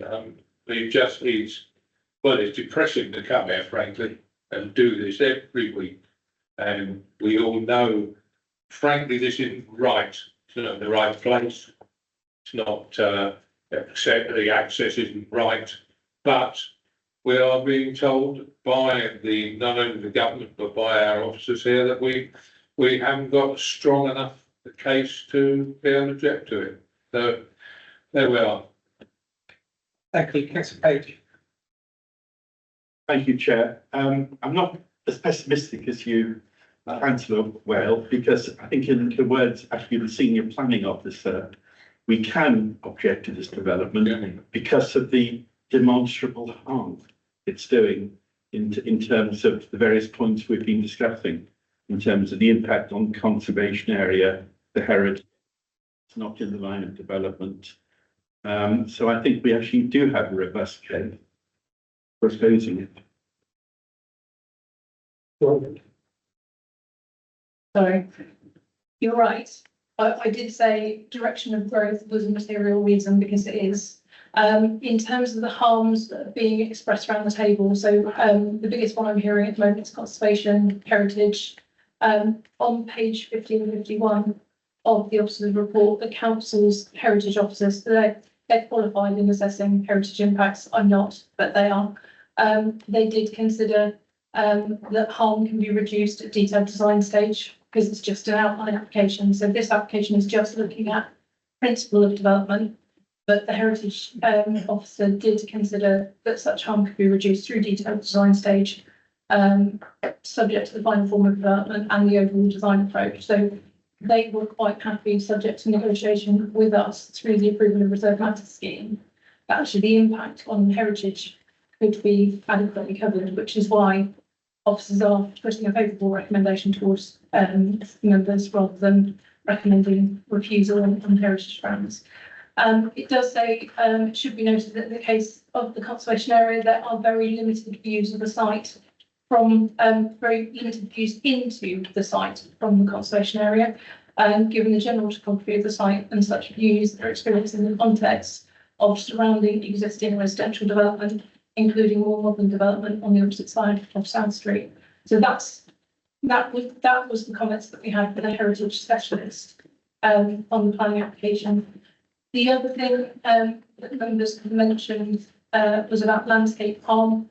The conclusion of the LBIA did say the proposed development will introduce additional built elements on the fringes of the existing settlement of Castle Perry, which is situated within a largely well-contained regular field, enhanced through extensive additional planting.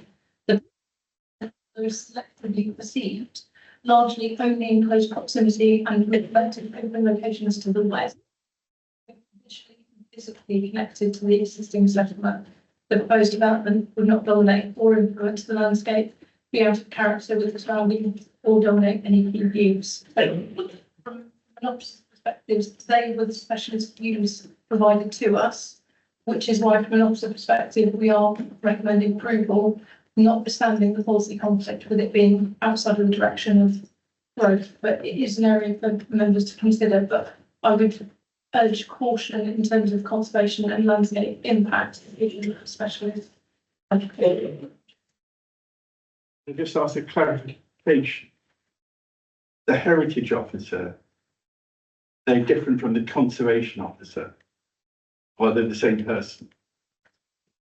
I think, but I'll be guided by the case officer. Yeah, okay. Yeah, so the heritage officer is the same conservation officer who gave the earlier comments, but the earlier comments related to landscape character, and the qualification of the conservation officer is looking at heritage and heritage impacts, not landscape impacts. And there is a landscape officer who's qualified to look at landscape impacts. Right, because briefly going back, I've given this quote already, but the council's conservation officer said, quote, "This is highly damaging in landscape terms and alien to the settlement pattern of the conservation area." So they're actually opposing this development. I can't understand what you just said, actually, given that it is directly from the report. If you're happy to carry on with the debate, I'll look for the comment. Thank you. Thank you. Does anyone else wish to comment at this point? If not, Councillor Page, can you quote the page number that you quote from just there, the officer? I don't think actually I've noted the page It's in the number. consultations. The council's conservation officer report. And I haven't made a note of the page number.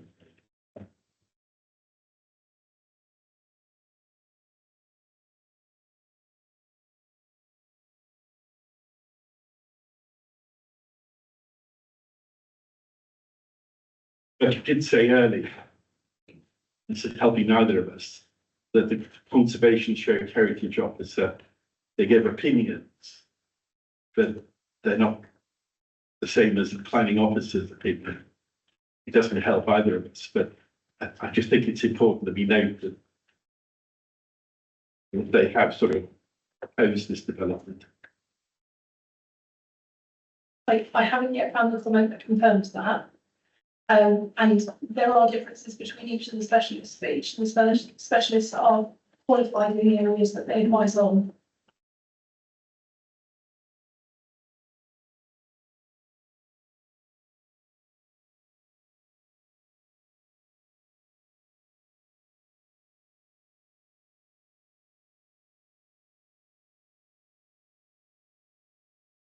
Thanks, Paige. If you can point us to the area in the report that we're referring to, I'm afraid we're going to probably have to move on.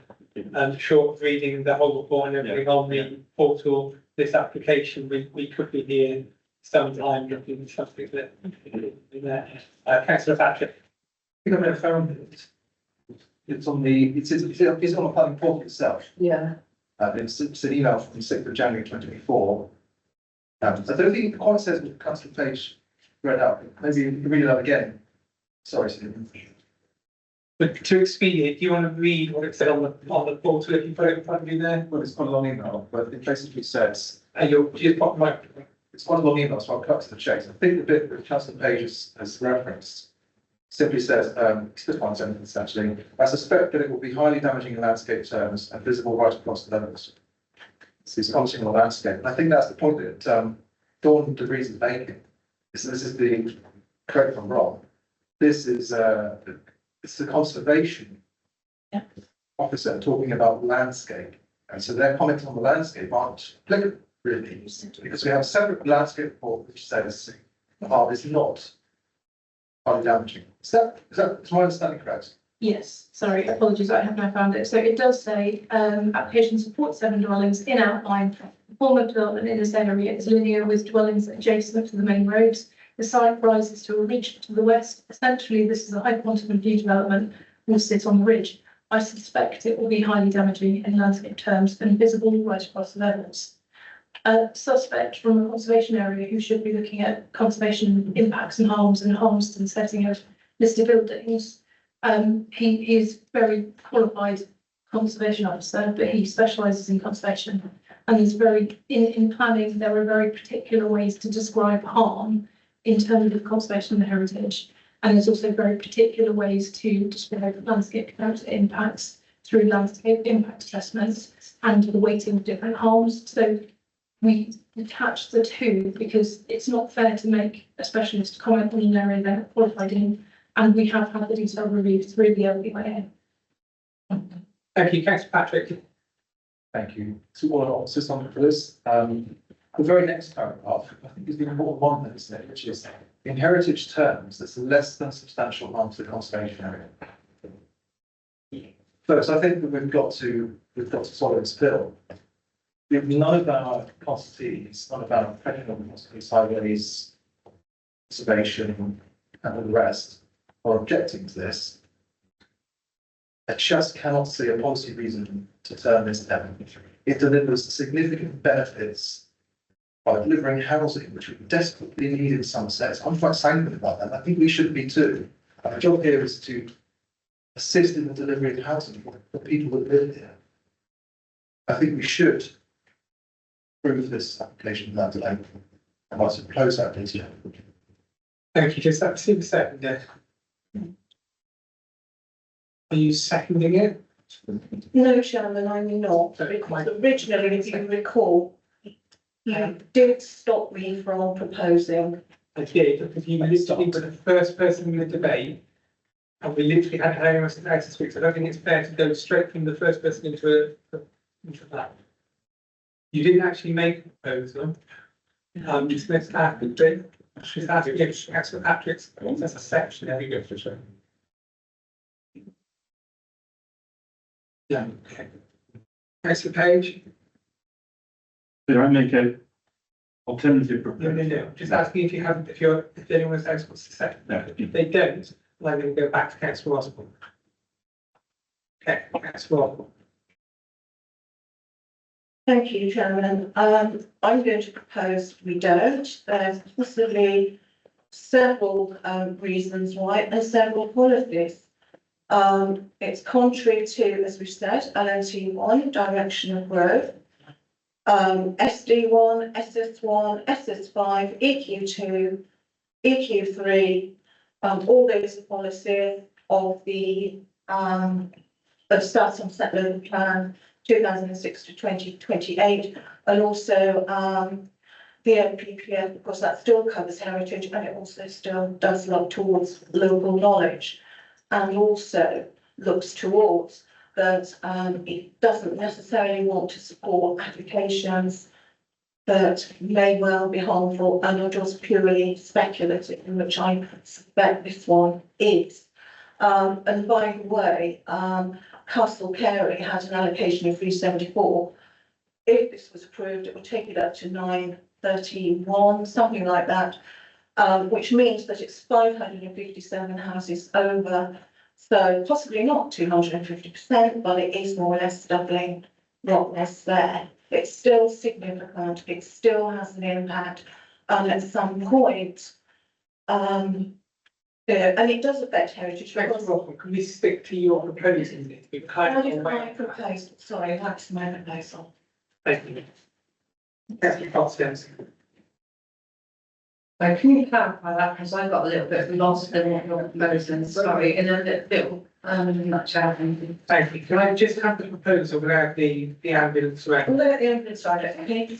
Turning this down because of the location of the site in open countryside, it's outside the development area, contrary to direction of growth.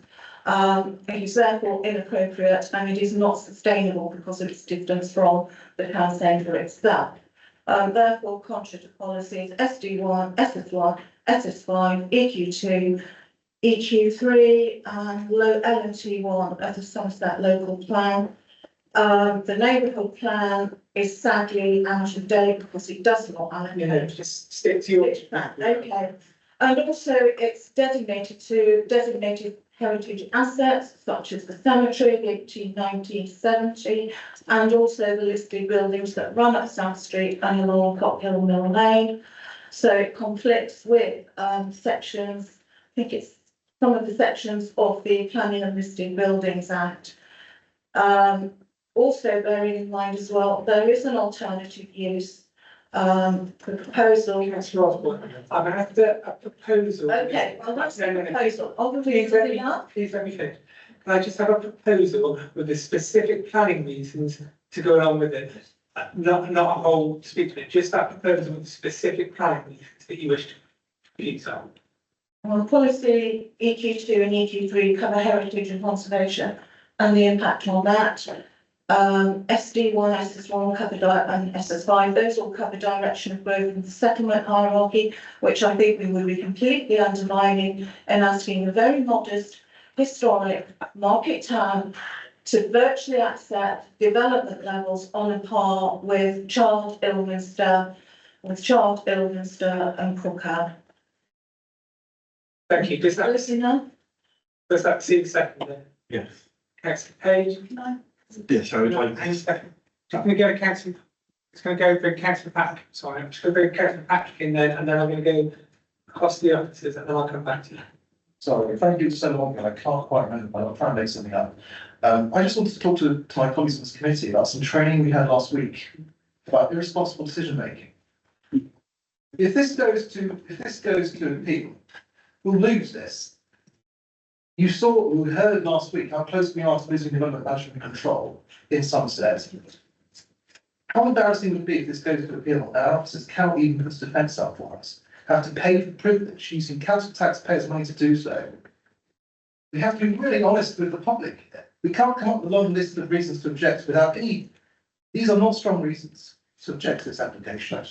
Folks, please think really, really hard about just sending in a list of policy reasons without strong reason, frankly, and expecting our officers to defend them. It's not going to happen. It makes us look stupid. It costs the council taxpayers money. Councillor Posh Jones. I'm happy to look stupid. We were elected to. So we were elected to represent the people that we know best, the areas we know best, and full knowledge of the areas. And there's no point in sitting here if we don't use that knowledge of the areas and represent the people we were elected by. Thank you. I have called on you, Councillor Osborne. So based on councillors Osborne's reasons, the first one could have some weight to it in terms of principal developments outside settlement, outside the direction of growth. That is weighted against the lack of lively land supply. So as long as members have their eyes wide open in terms of that element, I would strongly discourage any reasons for refusal on heritage and landscape. Yeah. We have consultees who are professionals in those fields who have said there isn't a reason we can defend on those bases. So whilst principal scale of growth, direction of travel may be an area, if members are unsettled, they might want to consider, that is weighed against the lack of the 5E land supply and the NPPF that's just reinforced government's direction of travel for delivery of housing. So it is a principle only issue, and I would strongly advise against heritage or conservation issues or landscape issues. Thank you for that advice. Councillor Osborne, I'm going to bring you back in and just ask you to, if you wish to amend your motion, your proposal, or if you're sticking with your opinions.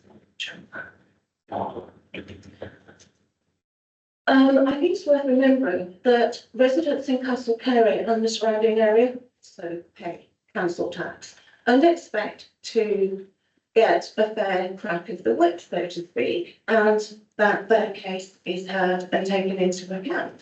Well, thank you for that, Councillor. That's not the only Can you amend the point. We need to come back to the proposal, which is what I asked before.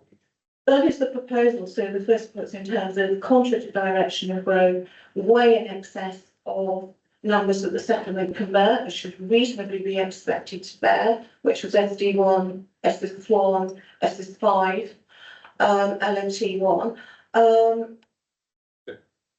That would basically be it. But before I let the conservation side of it go completely, there was a 17-page detailed report published by someone who used to work as a consultant. They've got the correct letters behind their names, so they all qualified. It's just they were employed by somebody else. Councillor Osborne, and just after your proposal, can you please give us your proposal in straight words with any policies you must attach to it, so that we can go back to the office, confirm it, check with your seconder, and then take it to the vote. That's possible. Councillor Osborne, again, can you please give us, in your words, your proposal with the policy, so I can check with the officer and the seconder, and then we can vote. That's fine. The location of the site in open countryside outside of the development area of Castle Carey and contrary to the direction of growth is inappropriate and unsustainable for this modest and historic market town. Contrary to policies SD1, SS1, SS5, EQ2, sorry, not EQ2, possibly, LMT1 of the South Somerset local plan. Councillor Page, are you happy to second that, sir? Yes, I'm happy to second that proposal. Thank you. Dawn, can I just check with that? I'm happy that that sets out what the principal concerns are for members, and it's material to the planning application because it's just an outline application with access. Thank you. Then I'm going to move us to the vote now. Can I have a show of hands for all those in favour of the proposal from Councillor Osborne, seconded by Councillor Page? Those against? Okay, so that motion is carried. Thank you very much. And we move on to our second application, which is the direction 30 running use as C3 with associated active parking and landscaping. And I ask those that leave the chamber if they do so quietly so we can continue the meeting. And I'll just give Rachel a second to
Thank you, Kevin. Sorry, I apologise. I completely forgot that you were in the last few minutes going by with the which is a little bit. There you go. 6 months. Yes, we have to.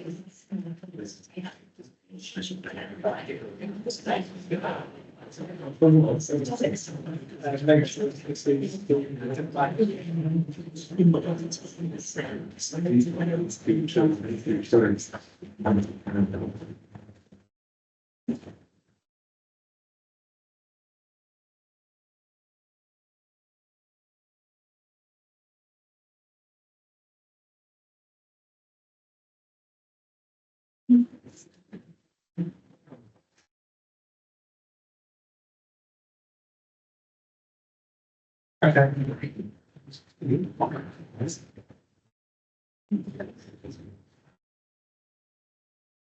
Okay, thank you very much. Good afternoon, everyone. This application seeks full planning permission for the erection of 30 dwellings, together with the formation of associated access, parking and landscape. The site is based on infill land in Cainton Mandeville Village, within the Cainton Mandeville parish. The application is a major planning application and has a contrary comment from the parish council, hence why the application is being reported here today. There is no planning history in terms of past approvals or refusals on the application site itself. The application was deferred at the last committee at the end of November. So some updates for this committee address some of the concerns raised. Additional information has been received since in relation to the visual impact of the development. So we have a landscape visual impact assessment, an LPIA, which I'll be referring to later, and a supporting comment from the landscape officer based on that document. We're also bringing forward a proposal for Section 106 contribution for pedestrian improvements in relation to the neighbourhood plan, in line with the local area's ambitions. We received a late objection yesterday from Angel Architecture, an architect and historic building consultant. Concerns were raised about heritage impact, loss of green space, ecology and biodiversity. We understand those concerns are fully mitigated and confirm the consultees are satisfied, subject to conditions, all of which I'll come on to speak about more later. The key considerations for the committee to take into account are outlined here, and we'll come on to further detail of those as well later.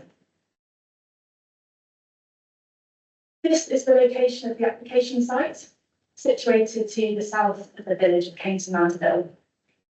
The site is currently 2 undeveloped fields, bounded on 3 sides by existing residential developments. To the east, the south, and the west, sorry. To the 4th side, the north, there is an undeveloped land parcel before the main built-up form of the village, from the primary school above the site and northwards.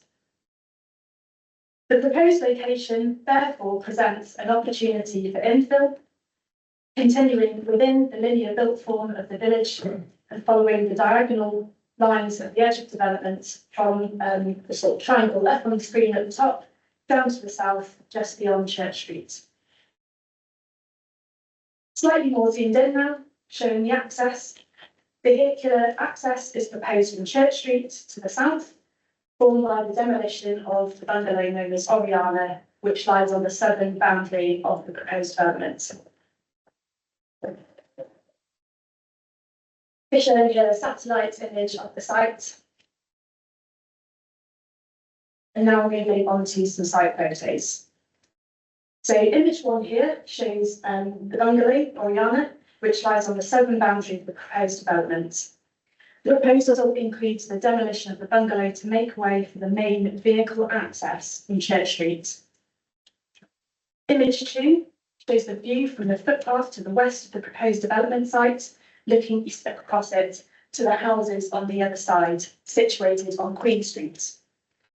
And that will appear as a key viewpoint later when I come on to talk about the LVIA. These photos show the surrounding pedestrian access. Image 3 shows the footpath to the west of the development that the previous view is seen from, and that runs north to south between the proposed development site to the east and the existing Lakeview development to the west of it. Image 4 is a view further north along that same footpath, showing a pedestrian opening onto Lakeview development site adjacent. Now some photos showing the existing development that the proposal will back onto. Image 5 shows the view looking south to the back of existing houses along Church Street. And image 6 shows the view from the north of the field, looking northwest to the recently built Lakeview development by the same developer. Some photos now showing the view towards the homestead, the Grade 2 listed building. Image 7 is looking east at it from the site itself. Image 8 is looking west at it from Queen Street. Finally, some photos showing the Queen Street and Church Street junction. 9 is looking east at that junction, and 10 is looking west back along Church Street. So more now on the Landscape Visual Impact Assessment, the LVIA, which forms additional information received since the last committee meeting. So this was produced by Swan Hall, the Chartered Landscape Architects, and sent to the Landscape Officer for review and comments. So for some background, the LVIA outlines landscape context, local character, and visual impacts of the proposed development, including mitigation measures. And the visual effects were examined from a series of representative viewpoints taken within the study area and selected using the zone of theoretical visibility. 8 different viewpoints were assessed. 7 are clustered around the village, as shown on the key plan on the screen just there. And essentially, this is a tool to establish sites of potential visibility. These are presented here. On the screen is viewpoint 1, Cater Mandeville School of Christie's Lane to the north of the site. Viewpoint 2 is the car park on Lakeview Road, over to the north of the site. Viewpoint 3 and 4 here are both showing the public right of way to the rest of the site. Viewports 5 and 6 are the same footpath again, which provides some glimpses into the site. And viewpoint 6 is the public right of way to the south of the site. Viewpoint 7 is showing Queen Street. Viewpoint 8 is Perry Hill, Banbury. So looking west of the site at a distance of just over 3 kilometres away. Now I'm showing the key plan from the viewpoint 8 at a larger scale here, so you can see the viewpoint is from the south east of the site. So generally, to conclude, the LVIA supports alignment with policies EQ2 and EQ3 by demonstrating sensitivity to local character, high quality design and integration of green spaces. To summarise, the response from the Landscape Officer concludes the impact of the development will be local and from a distance will be read as an integrated part of the village fabric. Moving on to the proposal. Shown here is the proposed site layout. A change to the character of the application site from 2 undeveloped fields to a built-up residential appearing site. And in terms of layout, the design proposal integrates variation through massing and a mix of radial and orthogonal layouts. And the layout comprises of a range of house sizes and types. The landscaping of the site maintains and reinforces the existing boundaries of the site by utilising existing hedge boundaries, which is shown here. The scale of development is also commensurate with the immediate context being a mix of tenure and size. Now moving on to some of the house type examples. Shown here is an example of house type E1 and its proposed elevations. So showing through the types presented in the next few slides, the design takes on a traditional appearance with extensive use of natural materials, a mix of limestone, shown here, building material used across the site, clay tiles and slate, all reflective of the local context. There's also a good level of architectural detailing across the facade, creating distinctive door and window surrounds and adding visual interest, but with variation too between the different house types, contributing to a dynamic streetscape character. So showing the plans here for house type E1, sorry. House type E2, shown here the elevations and the associated plans. Shown here is the 2-bed affordable home, the elevation, and some plans here. On the screen now are a couple of artistic impression views to present the crescent in the middle of the proposal and the terraces around it. The following slides will now cover the key considerations in some detail. And for each, I'll give an outline of the concerns raised, and then we'll run through the points on screen to finally conclude these issues. Starting with the principle of development. Concerns were raised here with regards to a lack of housing needs, limited existing community facilities, and adverse effects on the village's linear structure. For background, Kington Mantorville is defined as a rural settlement under policy SS1 of the South Somerset Local Plan. Policy SS2 strictly controls development in rural settlements. Permissible exceptions include proposals meeting identified housing needs, particularly affordable housing. Rural settlements as a whole are identified to deliver a target of 2,242 homes over the local plan period. This figure isn't a development cap. And particularly, as South Somerset does not have a 5-year land supply, and whilst it never did, the weight is even more in favour of development given the housing target increase.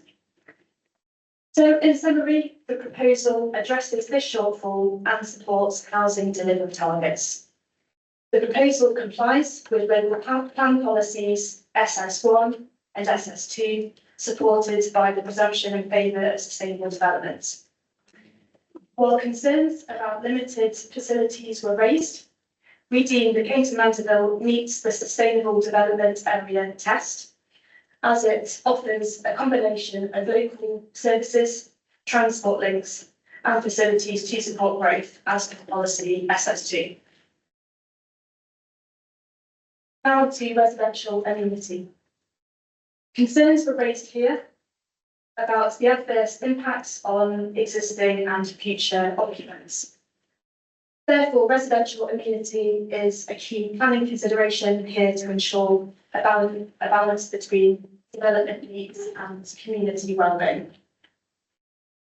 So in terms of separation distances, the guidelines suggest 21 metres elevation to elevation and 11 metres elevation to boundary for privacy.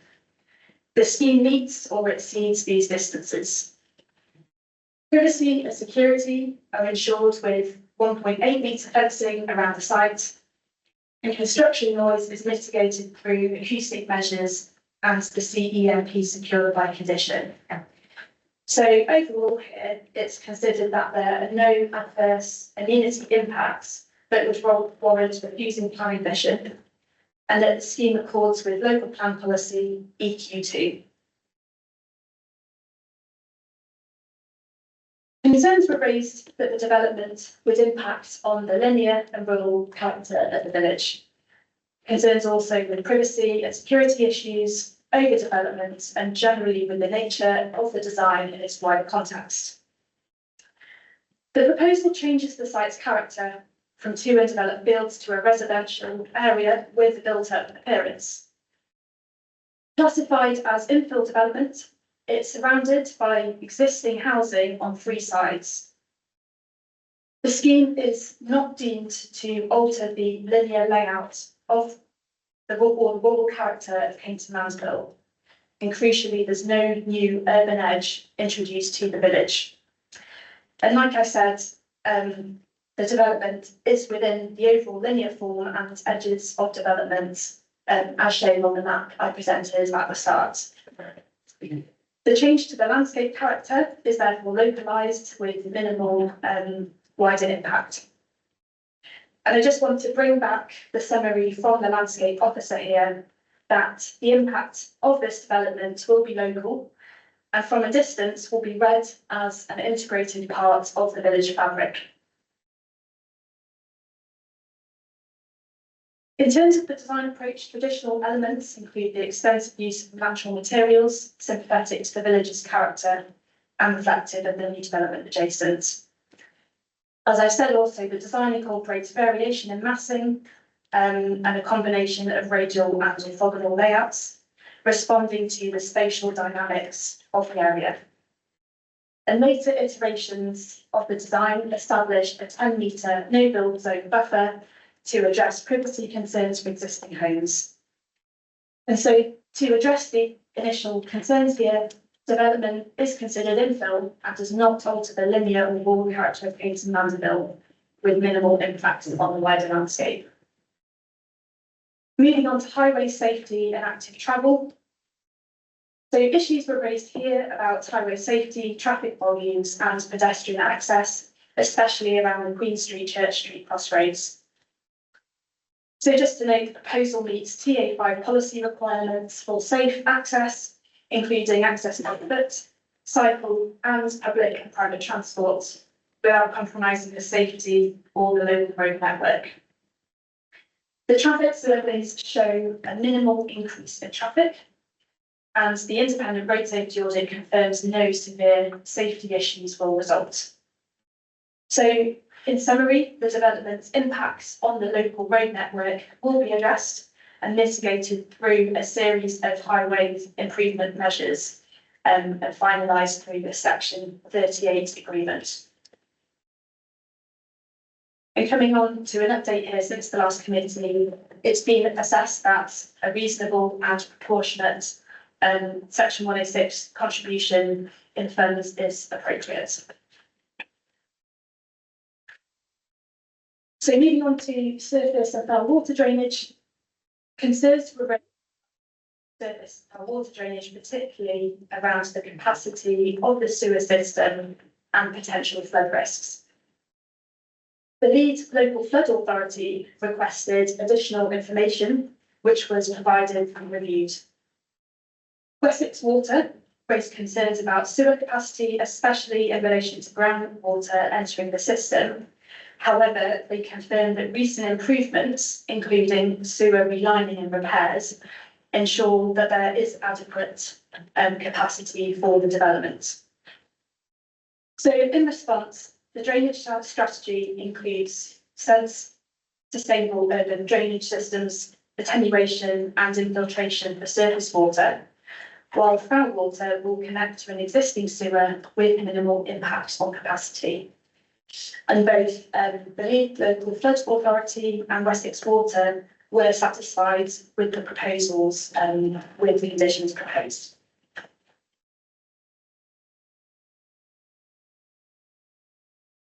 On to heritage assets.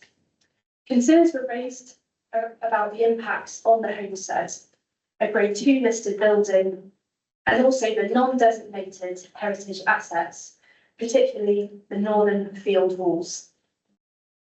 The site is historically significant as part of the local quarrying heritage and considered part of the setting of the homestead, which the concern is directed at.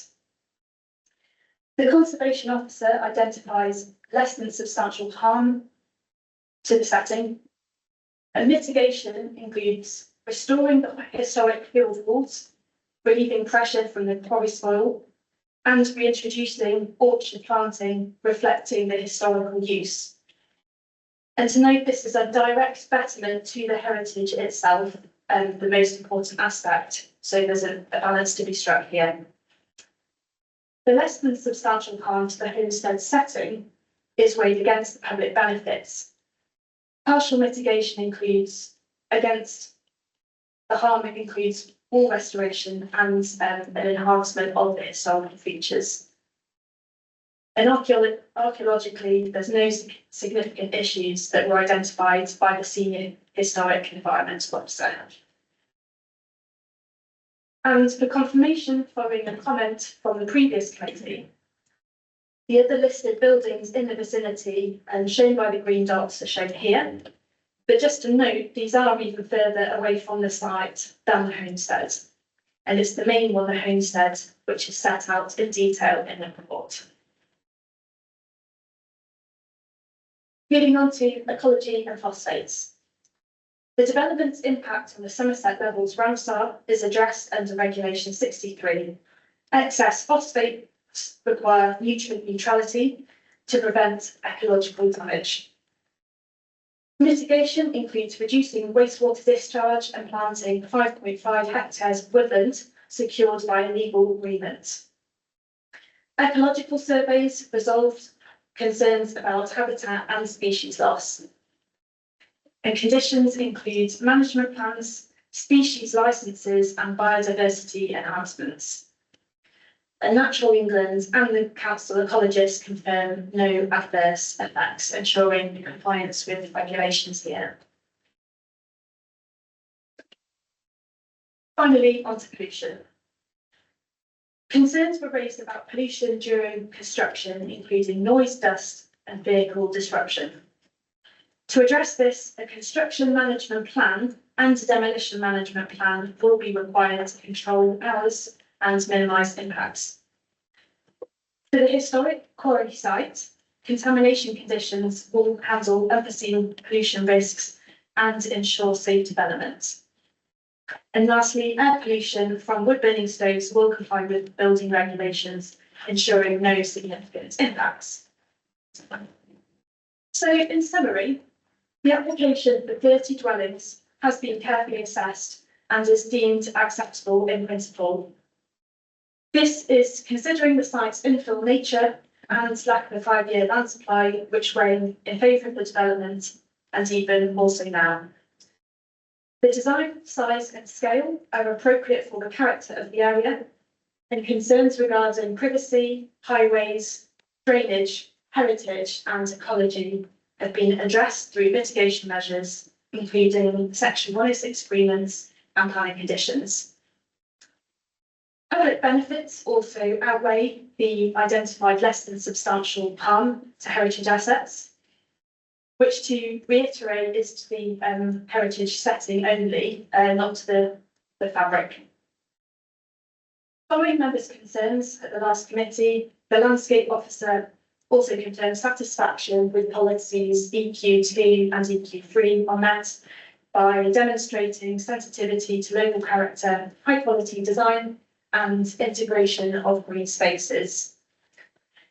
Therefore, as summarised, the key issues raised are all deemed acceptable. Thank you. Thank you very much. So we move on to public speakers. We'll start with Fletcher Robinson from the CPRE. You'd like to come across the microphone and you have 3 minutes. Mr. Chairman, before I begin, could I ask for the first slide to go up, showing the site at the Harlesden Village? Yeah, that one. Turn your microphone on. Is it on now? Yeah. Okay. This is the most important open space in the heart of Kenton Mandeville. No wonder there are over 400 objections, but the officer's report describes this unallocated site as, quote, an infill opportunity That's a planning term normally applied to a single house inserted in a line of houses, not to filling in a locally significant open space in the heart of the South Somerset SS2 village. The strategic vision 8 in the local plan is, quote, to retain the distinctiveness of settlements. But if you fill in the most important distinctive local space in an SS2 village, you end up with a town or one with no facilities. Last month in this chamber, the senior case officer present here today recommended approval on the grounds that there's no formal access to the site. But the planning test for the protection of significant open space isn't public access.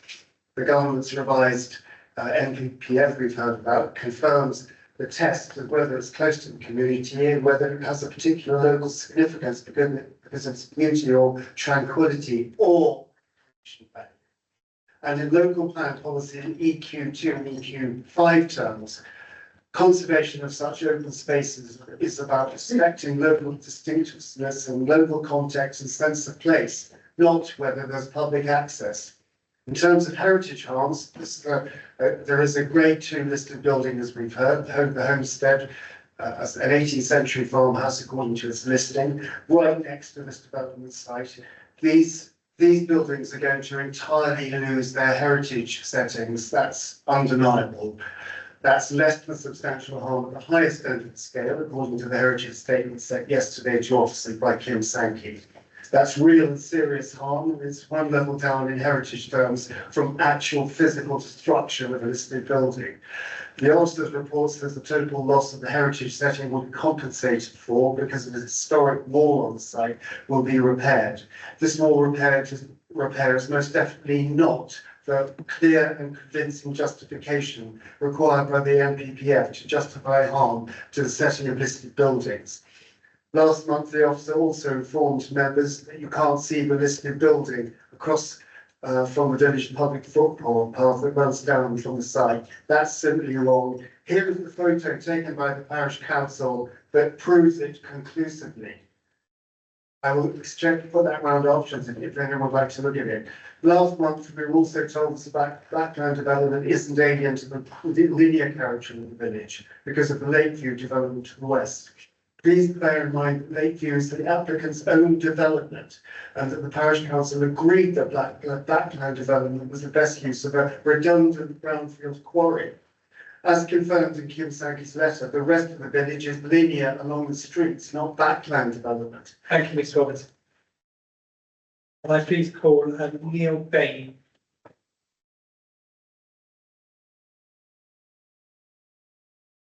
Thank you. Forgive me, we're repeating some of those points. Loads of us invited to speak in opposition to the proposal when it was previously considered were left concerned by a number of material errors of fact and or omission, which risk asking the committee to make a decision without the full facts available to them. We detailed these in a letter to the committee, which we trust you've had a chance to review. Of the points made in that letter, I'd like to highlight two, which we felt were particularly pertinent when considering the question of harm in relation to this proposal. Firstly, there was debate with regard to the linear nature of Kenton. This discussion was framed in the context of an aerial photograph repeated today, which shows less than a third of Kenton. It was suggested that Kenton was historically linear, but no longer. We provided, as an inclusion to our letter, an equivalent aerial photograph of the whole settlement and invite the committee to assess for themselves the linear nature of Kenton. Were you to conclude that it was indeed linear, you may also note that the linearity is particularly pronounced at the southern end of Queen Street and Church Street. Were you to conclude that this development erodes the character of the settlement, your view would be backed by precedent. The planning inspector has twice before refused planning in Kenton for this specific reason. I've given details in the letter. On a separate note, we draw your attention to in the letter to the incorrect statement that the fields are inaccessible. Given the gated access from Queen Street, used both for agricultural access and more recently by the applicants, we were surprised the planning team described access sites by ladder. Building on this, statements were not only inaccurate, but completely irrelevant. Public access to local distinctive open space is not required under EQ5, green infrastructure, nor under EQ2, general development.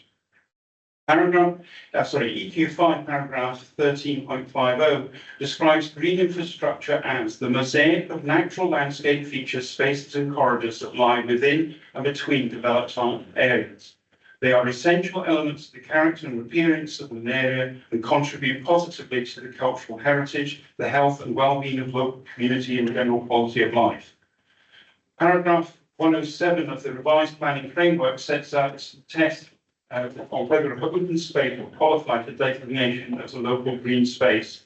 It depends on the following factors: whether or not it is in close proximity to the community, which clearly it is, whether or not it's demonstrably special to a local community, given the volume of objections, it clearly is, whether or not it holds a particular local significance, for example, because of its beauty, historic significance, tranquility or recreation, which gives the heritage discussions and many, given the heritage discussion and many local statements regarding wildlife value, again, it clearly does.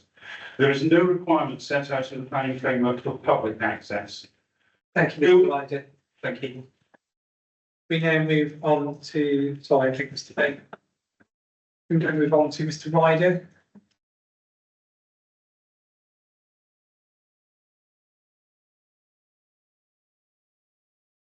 Good afternoon. At the planning meeting of 26th of November, we were repeatedly reminded that to reject this application, we would require an evidence base. The Parish Council's independent traffic report, which was completed in May 2023, provides an evidence base, and yet, at that meeting, it was dismissed with little or no alternative data provided to justify that. The survey applied to the whole village. It involved continuous monitoring for 2 weeks by ATC at 8 key sites and 24-hour video surveillance of the village crossroads. In contrast, the Highways RSA of February 2024 covered only the applicant's site entries, and the RSA was based on a desktop study of one site visit lasting half an hour. The RSA did not assess or update the data from the applicant's original traffic report, which was done in November 2020. This used data based on 2 ATCs either side of the proposed site entrance, with no impact study on the wider village road network. The survey was completed in 1 week in April 2020, which you'll remember was during the first COVID lockdown period when traffic everywhere was dramatically reduced. The facts established by our independent report are that parts of the village street network already exceed their capacity at key times. This applies particularly to the Queen Street corridor, and that any housing developments of any size anywhere in the village will generate traffic that feeds into Queen Street, which is already at capacity. Therefore, the number of vehicle movements generated by this development is largely an irrelevance. The NPPF in paragraph 14, which I trust still exists, states a presumption in favour of state sustainable development which meets present needs but does not prejudice the future.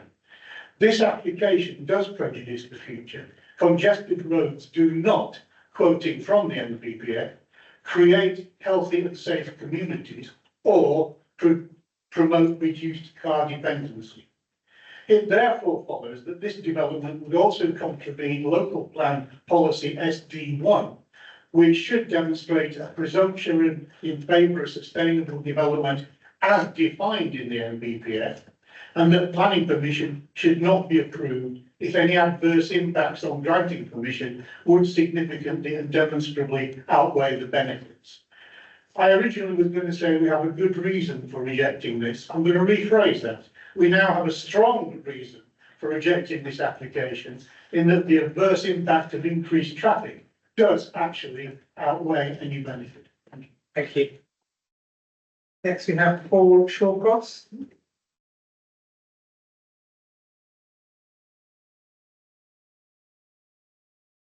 Before I begin, Mr. Chairman, can I just confirm that the councillors voting on this proposal are all in the room rather than online? Yes, you have to be in the room. So a councillor can view online, comment online, but they can't take, you have to be in the room to actually vote. Thank you very much. The updated NPPF still guides rather than legislates councils to grant permission unless any adverse impacts of doing so would significantly and demonstrably outweigh the benefits. So, councillors, having heard the planning officer's view, it remains your judgment of benefits versus adverse impacts that decides. The benefits of 11 affordable dwellings are very limited when set in the correct context. A Freedom of Information request for Somerset Council reports that there are 2,020 vacant properties in South Somerset alone. You have already granted permission to over 2,300 dwellings in the past 12 months. The housing delivery test for 2023 records that South Somerset delivered 143% of its requirement, and that Somerset Council delivered 116% overall. This committee has made good decisions. Somerset Council acknowledges that since 2006, Kenton has developed at a rate 50% greater than the target envisaged by the plan. This committee has already approved 18 further dwellings in Kenton, which equates to 4.5 years supply in accordance with that local plan. The proposal in this countryside of Somerset, to which national policy dictates a presumption against development in a rural settlement with no employment, extremely limited public transport that forces residents to travel by personal vehicle to their employment, medical facilities, supermarkets, and their leisure activities. School that is already overborne. The adverse impacts are far stronger. The proposal will cause significant harm to these two fields and a distinctive layout village. Both features are clearly part of the current and past distinctive character and appearance of Kenton Mandeville. The proposal conflicts, therefore, to policy EQ2. This proposal will destroy the existing views 3 and 4 and the planning officer's note of from the footpath to the green, across the green space to the listed buildings of Homestead Farm. This conflicts with EQ3. The suggestion to offset this demonstrable harm by mitigation planting to create something called a green corridor along the footpath is reasonable. A green field with views to the listed building exists today as it has done for centuries. Whilst this proposal has 420 submissions in opposition, the people of Kenton Mandeville are not mockers, they are builders. They have provided support for the right development in the right location at the right scale. The village supported 52 dwellings on the Lakeview estate that made sensible use of a brownfield site, and a further 35 dwellings, all of which adhere to the linear character of this village. They all received support from the parish council. So I, on behalf of many other villagers, implore you to use your experienced heads and your Somerset hearts. Thank you very much. To make the correct decision to this proposal. Thank you. Please. Thank you. Thank you, Chairman. Mr. Hennessy.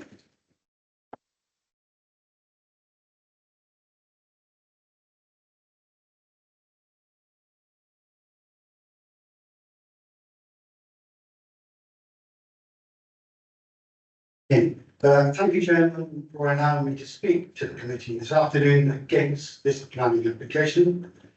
I want to use this opportunity to emphasise some of the key points that I raised at the previous meeting. The first is the strength of feeling in the Kenton Mandeville community against this planning application.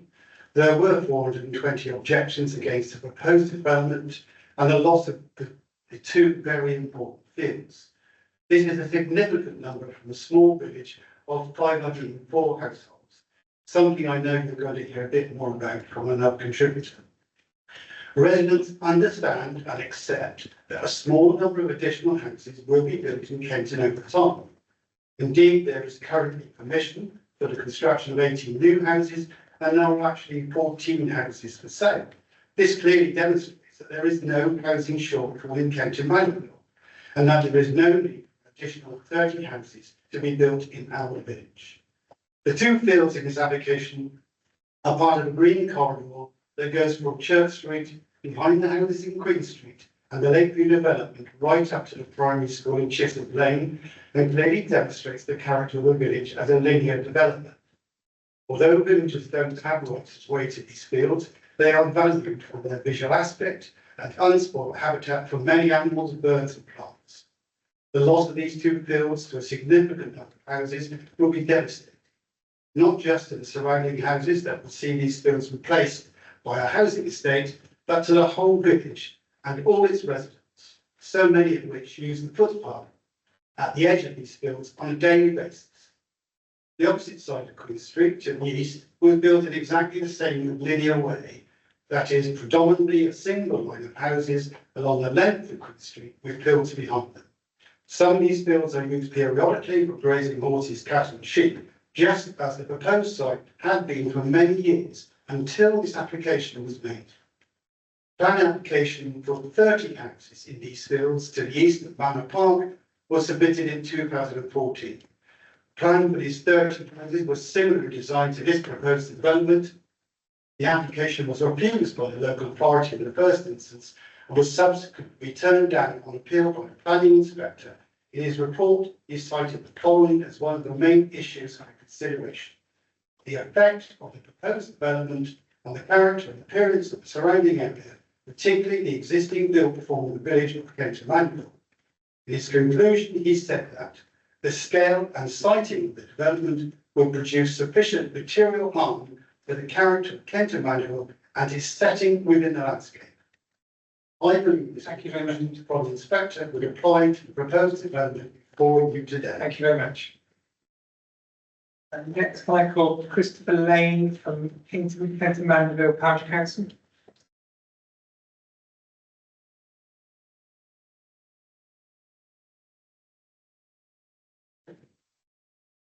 Thank you, Chair. Good afternoon, councillors. Despite the letter to this committee concerning the correction of numerous factual errors quoted at the last meeting by planning officers, those same errors and illustrations have appeared before us today. Indeed, in addition, there has been a misquote of a particular road junction. It's the wrong road junction. At application in 2020, there were 460 houses in Kent Mandeville. 460. There have been 420 objections to this. That's pretty significant. This made it easy and indeed essential for the PC to represent views of our entire community. We used our small precept to fund an independent traffic survey, you'll have heard of it. This counters the findings of the County Highways half-hour lunchtime visit. Our 2-week continuous survey is damning of the potential effects on overloaded traffic systems within the village. It stresses, their words, the severity of impact generated by any further planning proposals. County Highways grossly underestimates the volume of traffic this estate will generate at peak times. It also ignores where this traffic will go after it's left the estate. There is no mention of the already huge problems of traffic at the main crossroads in the village, not the T-junction mentioned just now. Other access is by 2 narrower country lanes. Somerset Council data confirms an explosion of growth in the village this century, 111 houses since 2004, of which 95 are post-2015. 30 of these are post-2020, 18 are approved and awaiting construction. This is exponential growth, far in excess of provisions of the local plan. Application already exists for 163 more homes. How is this justifiable or at all sustainable in a small community with a school, a pub, a small shop, no sources of employment and a poor, infrequent bus service? Using Somerset Council algorithms, 47 more properties, this estate and those already approved will generate 15 additional pupils for a primary school on a restricted site which already exceeds its theoretical maximum number on roll.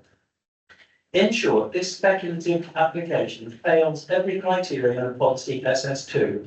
It will harm the distinctiveness, the character and heritage of our village by providing homes for which there is neither evidence of local demand nor adequate support services, and it offers no employment. Further, the cumulative effects of the rate of development will do significant and demonstrable harm to our little community and the infrastructure which are already at or beyond capacity. Thank you very much. Thank you. Yes, I now move to Hannah Racewell, who is the architect, who I believe is online. Are you there? If so, can you pop your camera Hi, on? yes. microphone? Yes, I'm here. Can you hear me? Yes, Can you we hear can me? you. Okay, great. Good afternoon, Chairman, ladies and gentlemen. I'm speaking on behalf of Angus MacDonald, who thanks you for the opportunity to speak in support of this application once again. As we know, the case officer has already demonstrated that, in their opinion, there are significant benefits to the scheme. The committee voted in November to defer the application, requesting further evidence that the application is compliant with local plan policies EQ2 and EQ3. Policy EQ2 requires the development to be of high quality, enhancing the local distinctiveness and preserving or enhancing the character and appearance of the district, everything this application is. Policy EQ3 recognises that the historic environment has an important contribution to the local distinctiveness, character and sense of place, something that we are not compromising in our proposals. Since the November meeting, we have provided the Council's Landscape Officer with a landscape visual impact assessment, which outlines the landscape context, local character and visual impact of the proposed development. The Landscape Officer's review acknowledges the appropriateness of the proposed design and reached a conclusion that the proposal aligns with EQ2 and EQ3 by demonstrating sensitivity to local character, high quality design and integration of green spaces. Kenton Mandeville is a sustainable location for much needed housing in Somerset. We are looking to provide a well-designed, high-quality scheme which is sensitive to its context. Our adjacent Lakeview development in Kenton Mandeville took this approach to great success, authentic, well-designed and successfully delivered family housing. The houses will be built along sustainable construction principles to a high level of quality, finished in local stone of a typology, massing and density entirely appropriate for the setting. Responding to much needed housing demand, 11 of the 30 dwellings will be affordable. We have committed to providing over £340,000 in Section 106 contributions requested to support for the local area, as well as community infrastructure levy payments. We know that the Planning Committee are often asked to make difficult decisions and that a new development can sometimes be hard to accept for existing communities. But here you have the advice of a range of officers and other technical consultees who are experts in their respective fields, from highways to drainage, ecology and landscape, and they raise no objections to the scheme. Your senior planning officer has set out the considerable benefits arising from the development and recommends that planning permission should be granted too. We hope that you can now accept the overwhelming professional evidence in support of the scheme and grant planning permission accordingly. Thank you. Thank you very much. Having heard all of the speakers, I'm going to move us now into post clarification and questions. We don't have any post clarification or questions. Next page. Thank you, Chair. We've had a lot of detailed information and views from all parties. I've got a question just to follow up regarding the issues I raised last time, which was concern over water and sewerage. As is known, Kenton Mandeville is within a catchment area prone to high groundwater levels, which can flood and can result in sewage being pushed up into people's homes. Wessex Water have undertaken some improvements, I think in March 2024. But my understanding is that those still need to be monitored, that they've said that they're going to monitor them during the winter of 24-25 to see whether they've been effective. Well, obviously, we haven't gone through that period yet.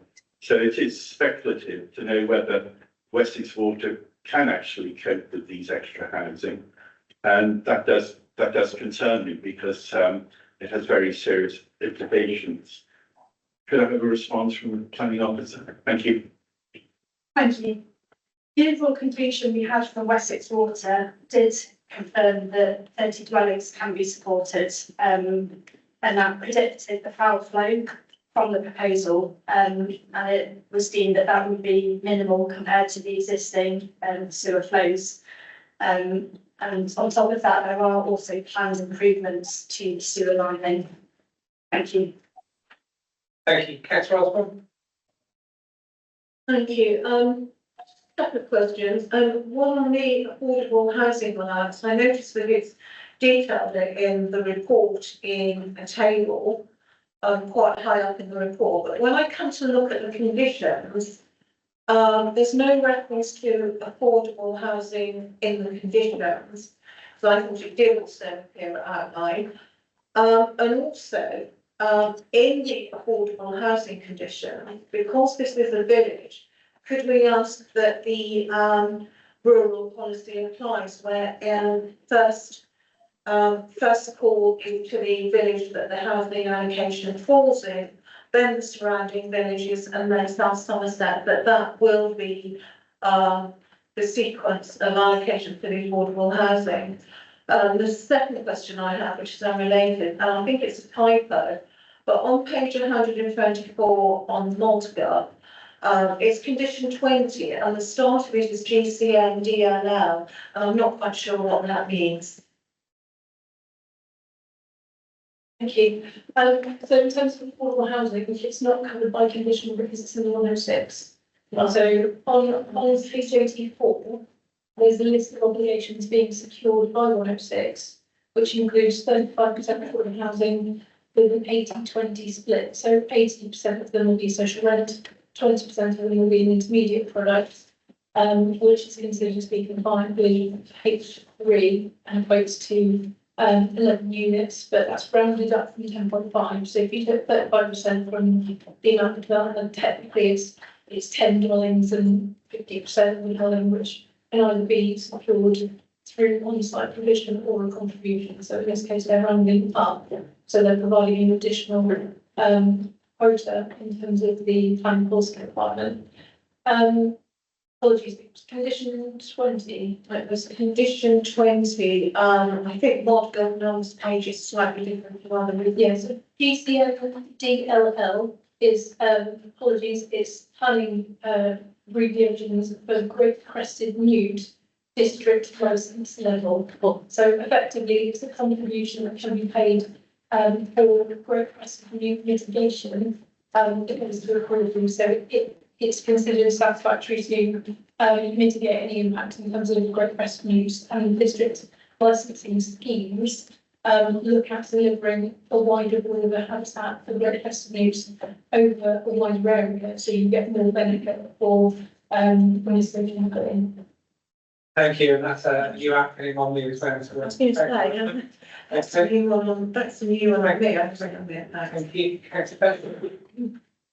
Yeah, the house has been demolished. Obviously, the new road will go between the other two properties. All mitigations can be put in because that road's probably going to be closer to those two houses and be a lot more traffic running through it. So it's going to impact those two dwellings quite significantly. So an acoustic fence has been proposed as mitigation against that noise, and I understand that was the result of a noise assessment. And yeah, the result of the fence was deemed suitable, and that's at 2 metres, and that runs right up to Church Street from through the drives. Sorry, it reduces to 2 metres. Yeah, at the end. Do they consider vibration? That's it. I need to look into that, but I know that it was proposed for sure on the basis of the noise. And just to answer a bit of a query on that, we have got construction environment management plan as part of the conditions. So as part of that, we do look at construction methods for development, which would look at things like vibration, interim temporary screening while development's being undertaken, dust compression, and things like that. Thank you, Councillor. Thank you, Chair. Obviously, a lot of concern has been raised by local residents and the parish council regarding the increased traffic. And again, could you tell me why you haven't taken account really fully of the independent traffic report which was commissioned by Kent Mandeville Parish Council, which, as we heard from Trevor Riley, the Vice Chair of the Parish Council, was over an extensive period of time, different time periods. And yet the other report commissioned by the applicant, done during the COVID era, and almost a desktop operation, seems to have been given greater weight. It doesn't seem to me the right balance. Thank you. In terms of the application, obviously it's a highway specialist report. We're not highway specialists, so we did receive it. We did send it on to the Highway Authority, and then we awaited the Highway Authority's response. So I did warn Alan that I might be passing to him for this particular question. So I will pass to our highway colleagues in terms of what information was considered, how it was considered. Thank you. Adam, do you want to respond to that one for me? Yeah, certainly.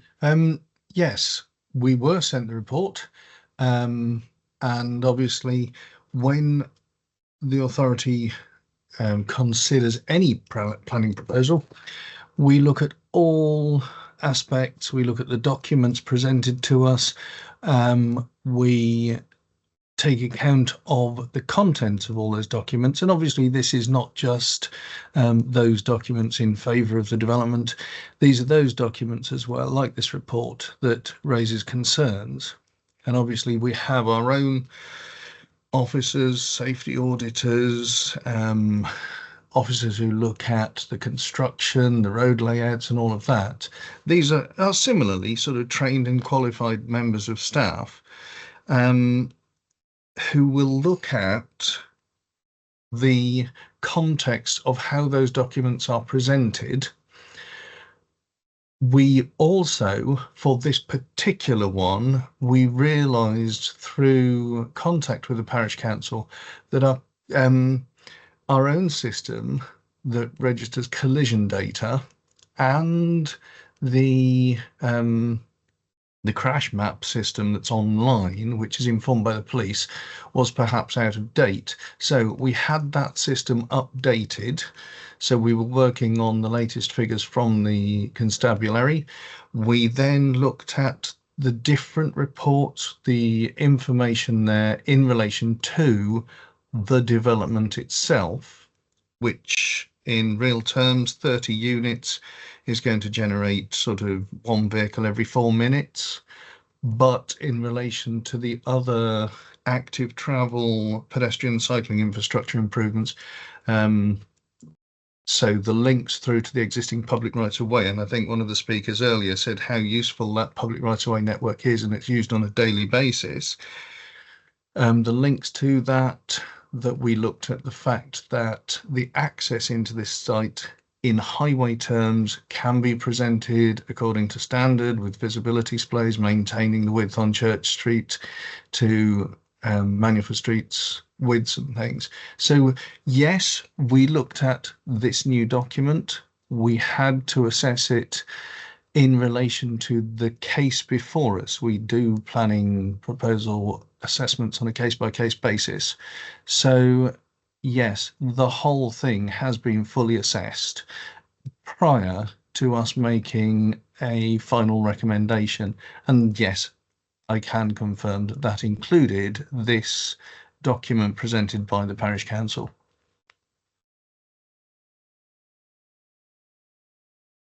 Thank you. Any further questions or points of clarification? Next one. Adam's talked a bit about the sort of public network, and we saw photographs, but it might be useful. I don't know whether you've got a slide that shows the actual network of rights of way and how they all interact. If you have, that could be quite helpful.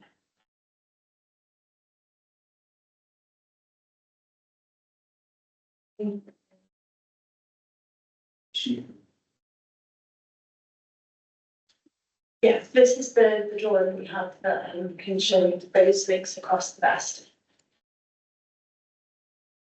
So the confirmation, just at the far edge where you see it sort of poking through, that's a pedestrian connection point, going east-west on the proposal. There's also the public right of way that we saw the photos from, actually runs along the western side of the site. So the east-west connection will connect into that right of way. That right of way goes all the way up to the school and comes out across the field and carries on down this as well. So it does connect quite nicely. In terms of the Caton Mandeville development that's next door by the same applicant, there is a photo showing the pedestrian connection point that continues on through that development as well. So in terms of integration, there's been a lot of connection points to enable alternative safe pedestrian accesses, but also to key facilities such as the primary school. Thank you. Thank you. If there are no further. Yeah, if I could just make some clarifications around the listed building. So firstly, a clarification to the viewpoints to the homestead. The viewpoints along the footpath in the LVIA show very limited points of visibility into the site, which is currently fields, let alone to the homestead on the other side, which is concealed even more by hedges. And just to note that the landscape visual impact assessment deemed low and in very limited cases low to medium visual impact. Secondly, just a clarification to the setting and the outlook of the homestead. The historic consultant deemed the listed building is of an introspective nature, given the mature trees and the stone wall at the foot of the garden. Thank you. Thank you. If there are no further questions, I'm happy to move us into debate. Councillor Payne, would you like to start with this? Thank you, Chair. Well, again, we've had a very useful discussion about this application. We've heard from various people on all sides, and we've had the report from the planning officer. I do very strongly feel that this development is going to have a very damaging impact on Kenton Mandeville in terms of the loss of an open space, the damage in terms of access by local people to this area of greenness in the centre of the village. Also the impact in terms of increased traffic. I'm not still convinced about the ability of Wessex Water to deal with the increased number of people living on this development. And I think it's, yet again, a unwanted urban development on a small rural village, a distinctive rural settlement, which is part of the character of particularly South Somerset, which is why people have chosen to live in Kenton Mandeville. They could have chosen to live in Swindon or Yeovil or something like that, but they chose to live in Kenton Mandeville. And I realise the pressure, in terms of extra housing, but it needs to be in the right place and the right type of housing. And this development is not in the right place, and it doesn't offer the right type of housing. Thank you. Thank you. Who would like to speak next? Councillor Alban? Councillor Page has raised very good, very valid points there. This is a valued green space in the middle of the village, and it would certainly have, whatever you say, it would have harm, and it's worth pointing out that less than severe harm doesn't mean minor harm, it's not going to do anything. It's actually the next bit along, there is a spectrum. I think this was described by an independent landscape architect as having the higher end of severe, particularly on the homestead, because some of the lots would be very close to it. So there is potentially a case that you would take out a green space. There's no requirement that you've got to have public access, and you would take that out. And it would certainly be a different departure from the linear setting that is already there. And certainly, yes, this is a full application, so we can. But also it's questionable, and I think some people have raised whether a present design is actually in keeping, which is in the middle at the site, as you saw on the master plan, is actually in keeping with Kenton and Mandeville itself.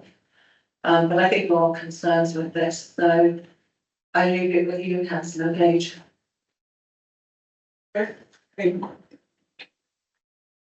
So, just to come in quick in terms of Wessex. Wessex Water have a statutory obligation outside of planning to deliver whatever facilities new residential units need. So it's not a material consideration for members. So in terms of concerns that are being raised about Wessex capacity, we've had confirmation as part of the planning application process. They are satisfied that they could serve 30 dwellings and they are undertaking improvement measures in connection with that. So it's not a matter for this committee to consider. In terms of the loss of green space, I mean, I just got Rich to put up the aerial photograph. So there is residential development on 3 out of the 4 sides of this development proposal. In terms of current access to the plot, there is an overgrown public right of way next to the listed building, which you can't get through at the moment because of brambles. There is a 5-barn gate there, so if you wanted to put, you know, sheep, cows, whatever in there, if you were in need, you could, without the need for planning permission.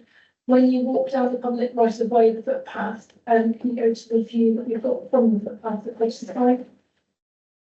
So, I'm right there. So yes, so effectively, it's got the brick wall, or the stone wall that's rebuilt.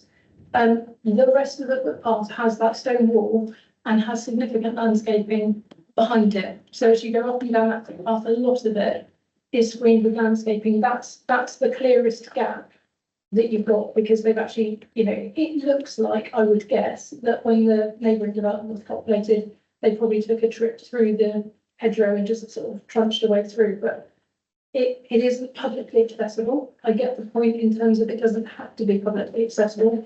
So then if we're looking at the value of what that green space is in terms of the community, in terms of ecology, so it's not currently used for recreation space, so there's no loss of recreation space. So then we're looking at the loss of the green space as habitat. We've got habitat assessments. The ecologist is happy with the development. There is sufficient mitigation provided, which is controlled by condition and 106. As part of the phosphate neutrality proposal, there's 5.5 hectares of woodland proposed as part of this development, not on this site, on a different site, but that would mitigate the phosphate impact. So again, we're looking at the impact of the loss of the green space. My question to members is, can we define what the harm is and what the evidence of the harm is, given the information you've got before you and the total balance? I don't enjoy having the total balance very long for everyone, I'm sorry, but you know, we do need to measure, you know, if we do think there's harm, we need to identify what that harm is. That the loss of the green field in and of itself isn't sufficient harm to outweigh the material balance. But if there were actual material reasons for harm, then, you know, please consider discussing. Thank you. Next page.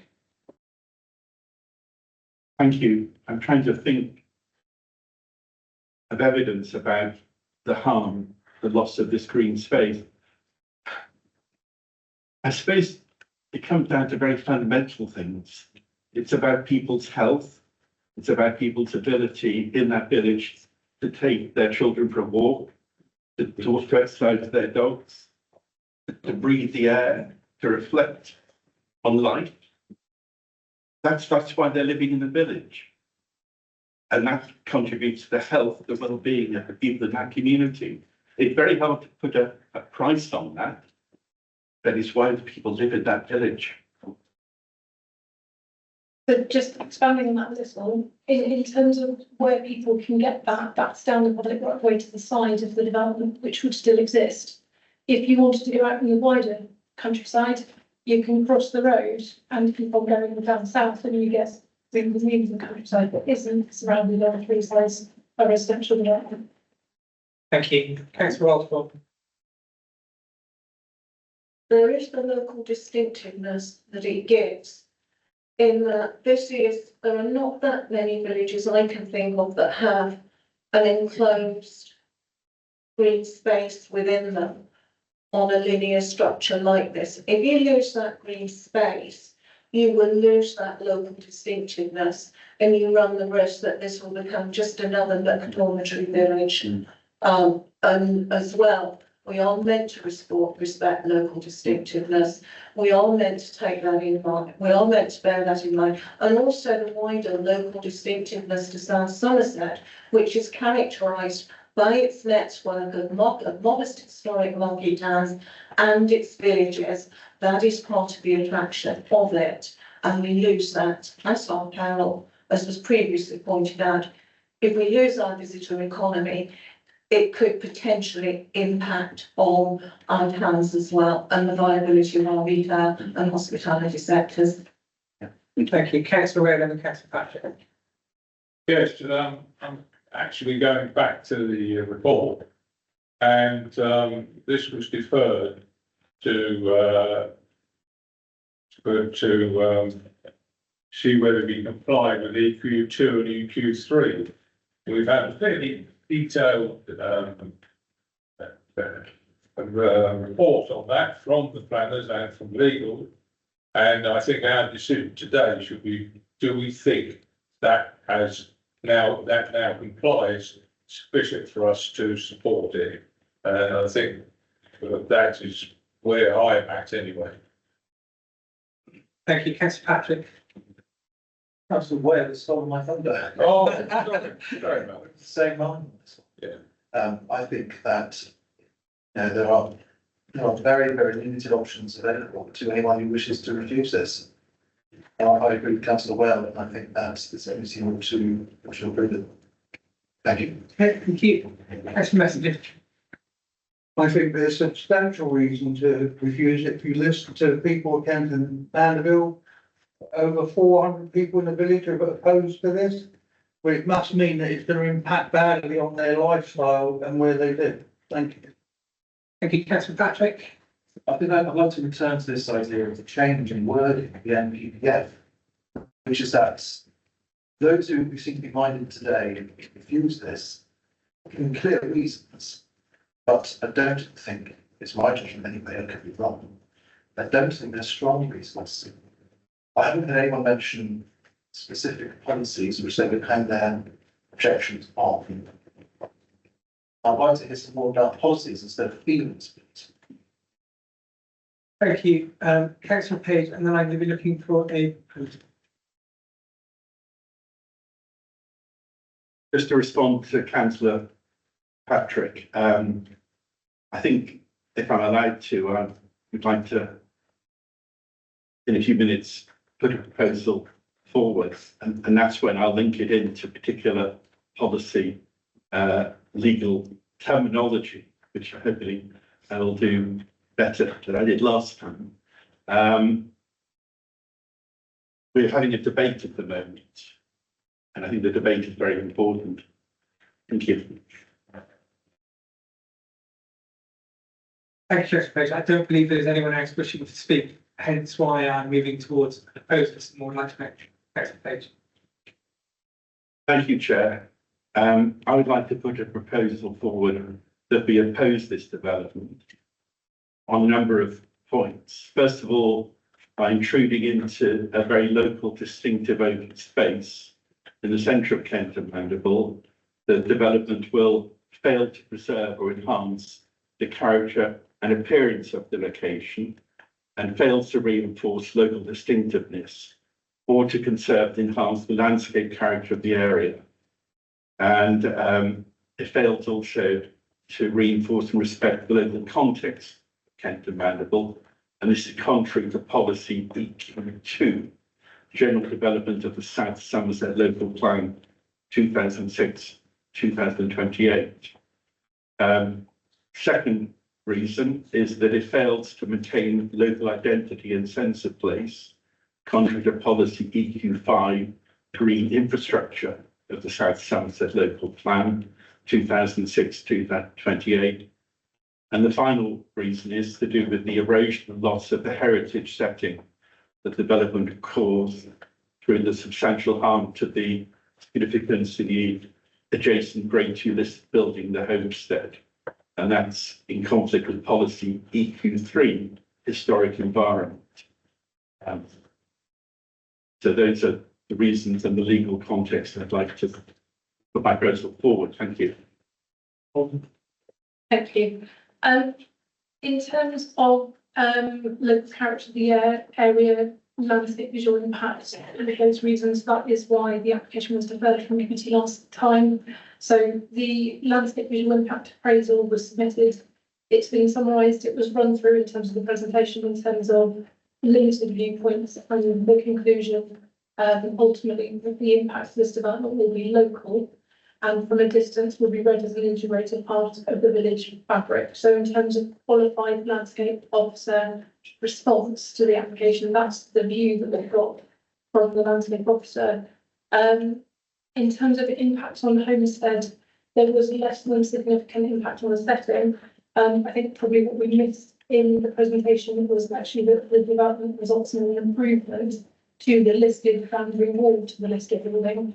Because currently there's a land level increases on the site, there is a level of loading on the wall that is causing difficulties for the listed building occupier to maintain that wall, which is part of the listed fabric. So in terms of impact, yes, it would have an impact on the setting of less than substantial, but it would also enable proper maintenance of the rear listed wall that's actually part of the listed building, which is why, again, we didn't have an objection from the conservation officer. And again, I would urge caution members who are concerned about conservation's impacts as a result of the comments that we've got on the application. Councillor Patrick. Could I please gently remind colleagues on the committee that yet again, I think we're on the cusp of making a poor decision.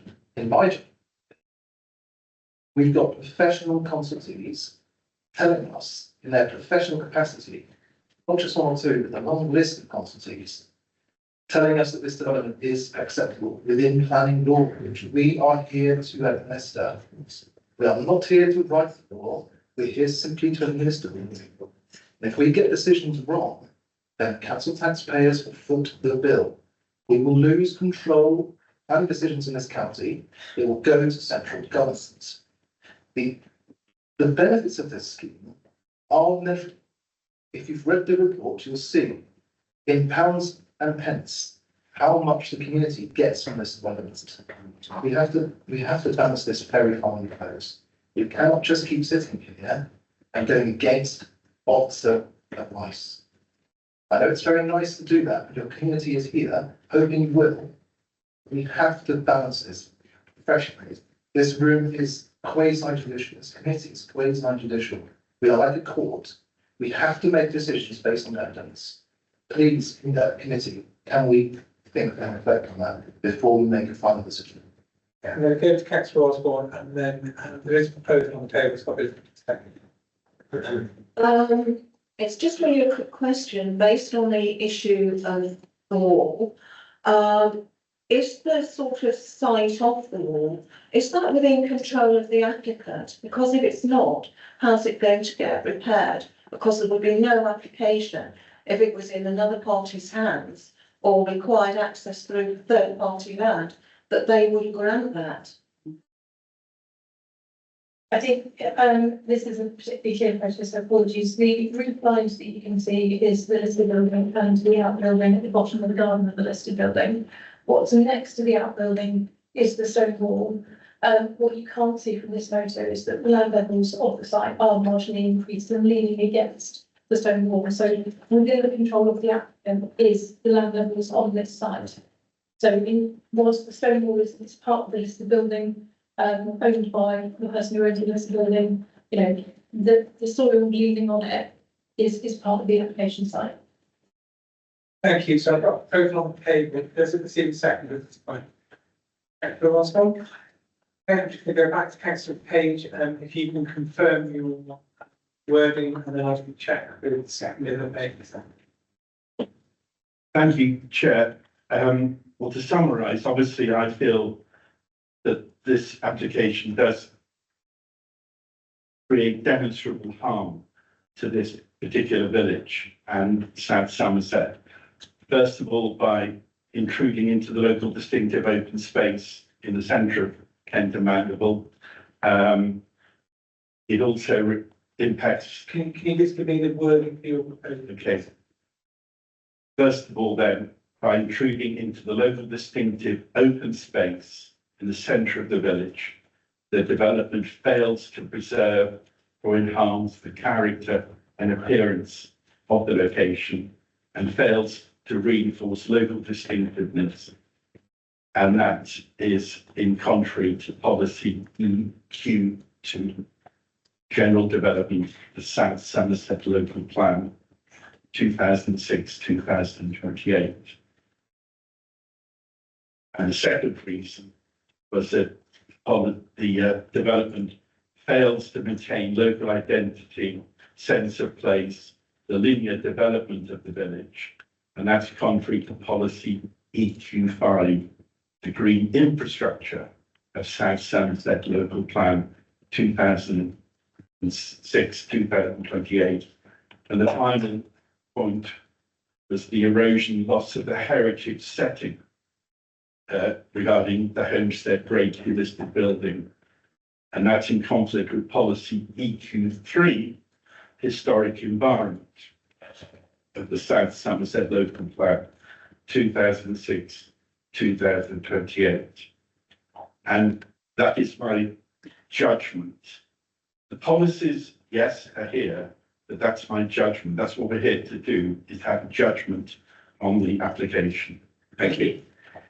Thanks, Osborne. Are you happy to second that proposal? Yes, I am happy to second councillor Cage's proposal.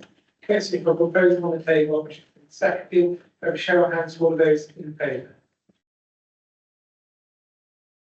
1, 2, 3, 4. Those against? 3, 6, 4. Those against? All those in favour? 4. Against? 1, 2, 3. I was in 4 a abstain. minute I was, That's okay. 3 and abstention. 3 against, 1 abstention. So that motion is carried. Okay, I'm just going to take a 5-minute break. And we'll go back and report outside for the final application.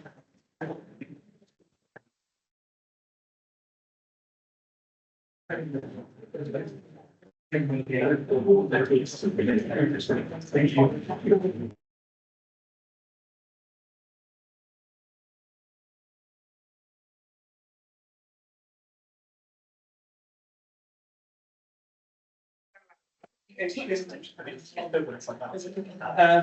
Doing like 7 land opposite Old Roads, Cox Hill, Yeovil. And I'll hand you over to Linda. Thank you, Chair. Someone stop there. Let's speak about there. You want me to do with this afternoon? Linda, you.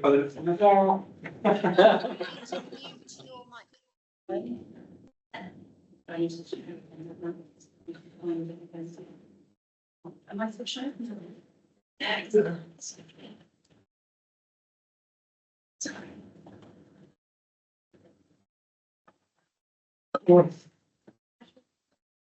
Yeah. Yeah, thanks. Right, so members might recall that this item was deferred by them at their committee meeting in July due to the need to improve pedestrian connectivity at the site. So if I just take you quickly through the proposals, just for those that might not have been here. So we're looking at an application.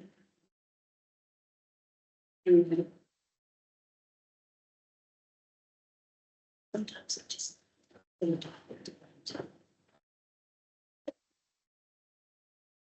You are sharing. Yeah, it's very slow, isn't it?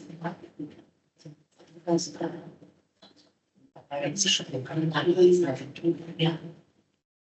An integration very impressive.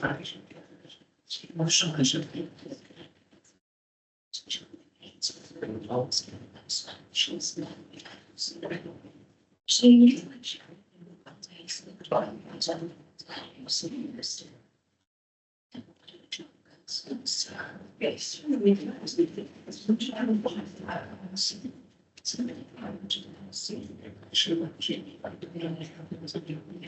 Start.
That's true. Just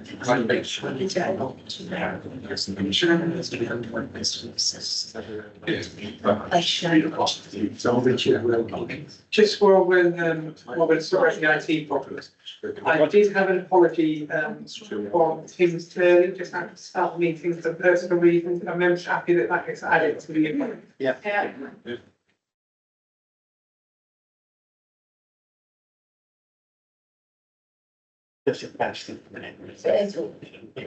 Tubes on technology lagging. Yeah. You may have said it's full meetings. It's just not using glass, the window. Have to do that, and it's quite tough. I didn't make them it's not a big class. I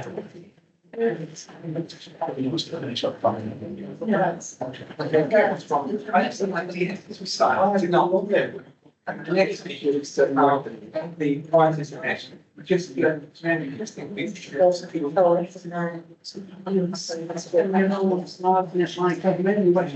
Many apologies, as I say, I'll just take you quickly through the site. It's a site that looks isolated when you look at it on this plan. So we're on the traditional road going towards Chiltern Doma. We've got the Brinsmore Garden Centre that you may be familiar with down in this corner here. Yeah.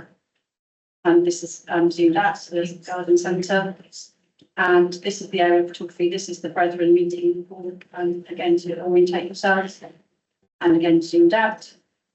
And this is the red application site line. This is the most helpful drawing in terms of showing you the context of the site with regard to approved applications. So we have an application approved for 185 dwellings in this location here.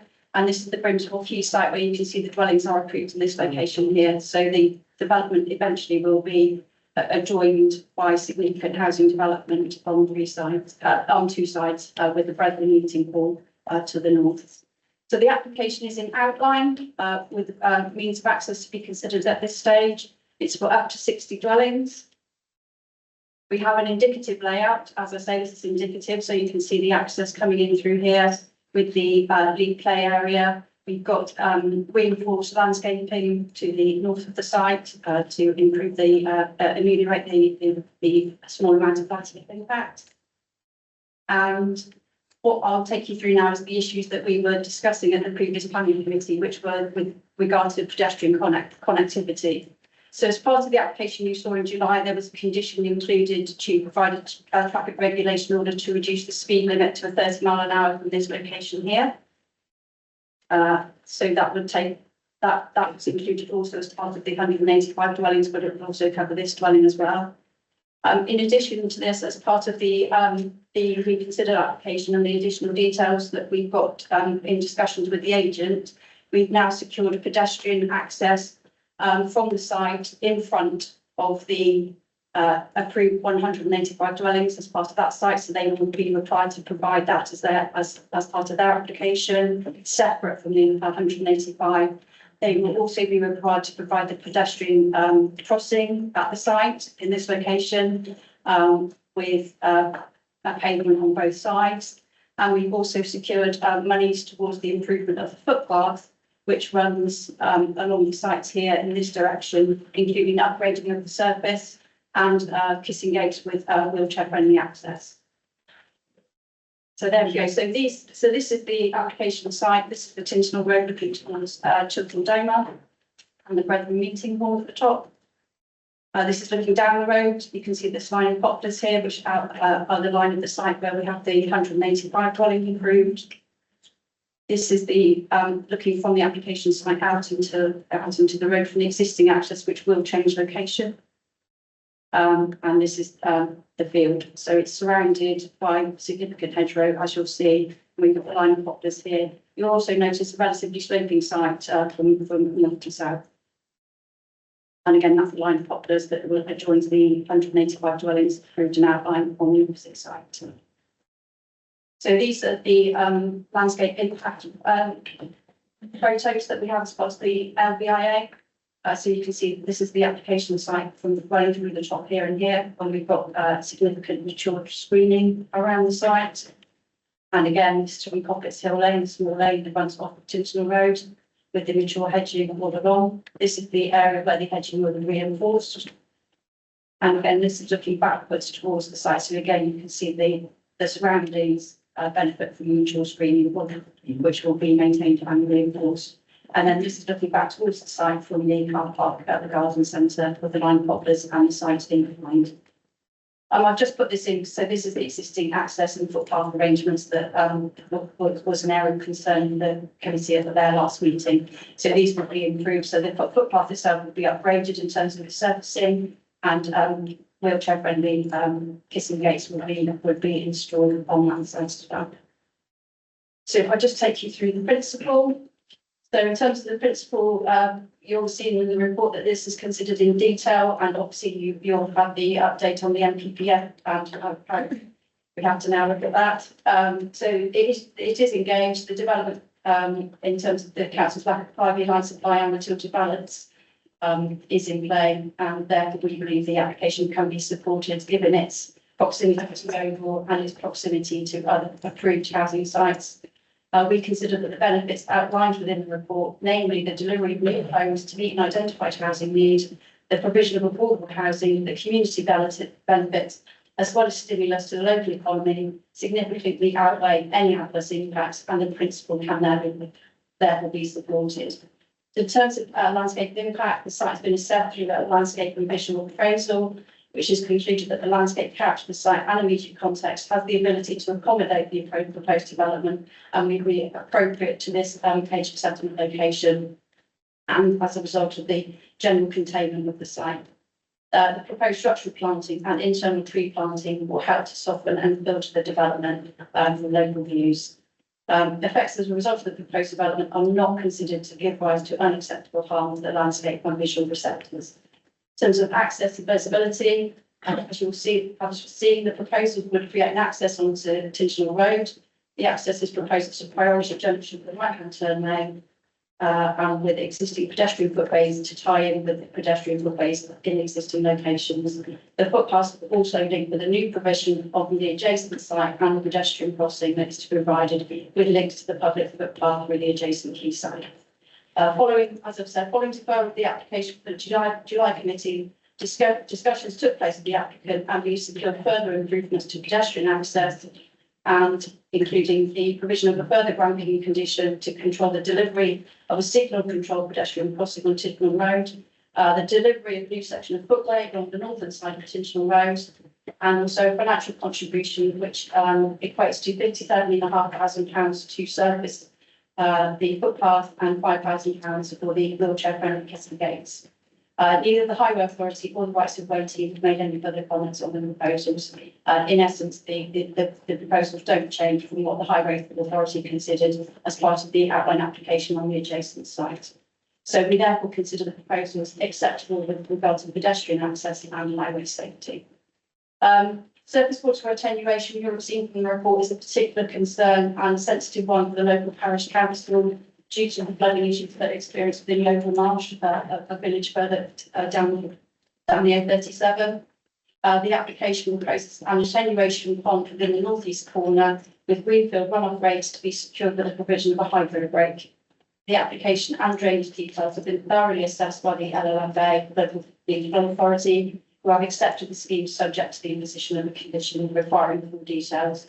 And in terms of phosphates, the proposals are in two phases. The first being the introduction of a sustainable drainage system that will reduce the nutrient load through the management of surface and wastewater from the proposed development, which will allow for the construction of 21 dwellings, with the remainder of the development being reliant on off-site offsetting through the purchase of phosphate credits. As you'll see from the report, this is to be secured through section 106 and conditional. So in conclusion, we recommend the application for approval subject to the completion of the 106 and the various planning conditions and informatives, which include those recommended by the Commission. Thank you. Thank you, Linda.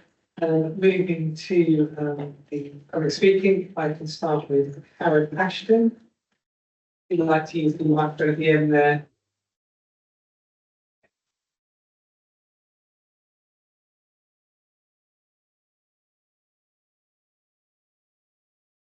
Just do it back on the top, then on the side, on the top.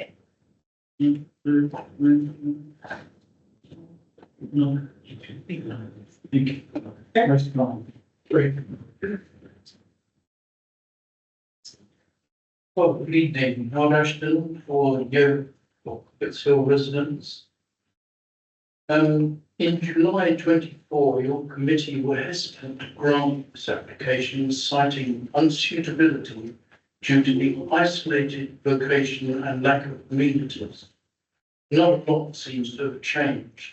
Schools, medical, shops, and all basic infrastructure, they're still absent or far away. And the land is still outside the local plan. The applicants now pledged money to pave a pedestrian minded way, but this seems to involve land not under their jurisdiction. Is this a credible option? No correspondence with current landowners seems to have been provided to back it up, and even if it were, all basic facilities would still remain in considerable distance from the proposed development. With the likelihood of increased rainfall due to climate change, why have plans not been submitted to demonstrate any substantial mitigation of the surface water disposal? Surface water drainage is already inadequate for Tinternall Road. The downhill surface of Cobbitts Hill Lane is often seen flowing with the excesses from Tinternall Road and adjacent fields.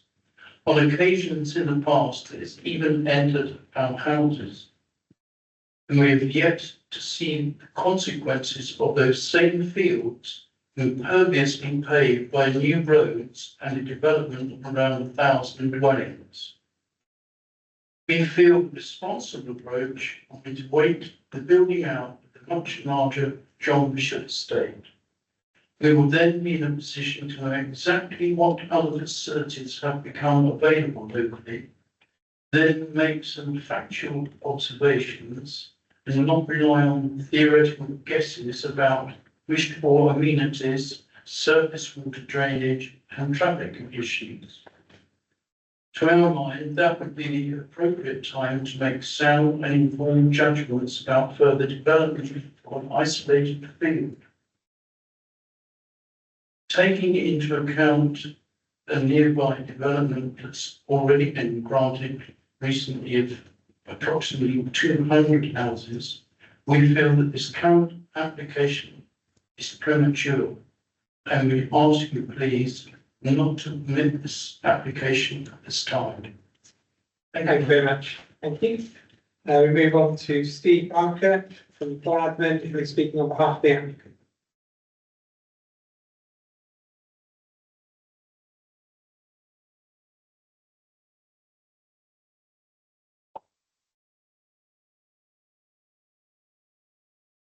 Good afternoon, and thank you for the opportunity to speak again regarding this application. Members will recall that they previously resolved to defer a decision on this application, requesting that the footway connection along Tinternall Road, as well as a pedestrian crossing, be delivered prior to first occupation of any home. The applicant has agreed that both of these can be conditioned along with speed reduction on Tinternall Road to 30 miles per hour. Furthermore, members discussed the current poor quality surfacing of the public right of way linking Tinternell Road to Thorn Lane. The applicant has agreed a financial contribution for this resurfacing works and a separate contribution for the provision of wheelchair-friendly kissing gates. These works can be delivered by the council and are therefore achievable. The Leeds Local Flood Authority are happy with our proposals and have confirmed that flooding will not occur on site or elsewhere, with particular reference to Coppy's Hill Lane. Using sustainable drainage systems, our development scheme will reduce and limit the discharge rate from our site, and in doing so provide a planning benefit.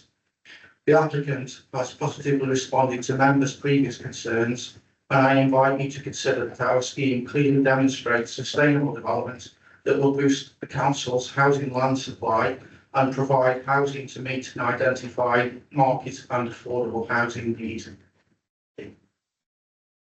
Thank you very much. Okay, so we move on to points of clarification and questions. Councillor Patrick and Councillor Osborne. Just speaking to Councillor Osborne, sorry. That's all right. Just a technical question. Just a technical question. So can I have some clarification about what exactly we're deciding today? Because this was deferred. Is it just a couple of policy points to be clarified? This is the entire thing again. Ethically, you can raise everything, but it's good practice to keep to the reason for deferral, because there could be a risk of costs if you end up getting a refusal for a completely different reason. The argument would be whether we've been reasonable deferring it for information for one thing and then turning around and refusing it for something else. But technically, you haven't decided the application, so it is up for debate. Thank you. Councillor Osborne. Yeah, question regarding the PRW and Kissingate contributions. Yes, it's in the section 106 report. I found it, that's fine. I'm curious to know, you're using Grampian conditions for the pedestrian crossing and the new section of footway along Tinternell Road. How come you're going for a Grampian condition on that rather than a 106 condition? I think it's in relation to the highways aspects, so they are a separate from the sort of, so that would be works to the highway. This would the surfacing would be works to which would be subject to 278. Yeah. Whereas the works subject to the public right of way would be under the rights of way team. So that's just the way that you've gone about it, and it relates to a financial contribution. So financial contributions have to be under a section 106. They can't be required for a planning condition. Right. So with this one, just to make it absolutely certain, because although it's not, well, it is cash as such, because the developer is going to have to pay for those two. The right of way, the pedestrian crossing and the footway. So would it not be prudent to still put it in a 106 to make absolutely certain that that is going to happen? The improvements to the roadway will be secured through a different legal mechanism, which is the 278 agreement with the Highway Authority. Yeah, yeah. Thank you. Councillor Warren. Thank you. Could we see that map again, which showed the improvements from our last hearing? Because I'm not, that was the main reason for the deferment, and I'd just like to, if you could point out what has been added again, Linda, sorry.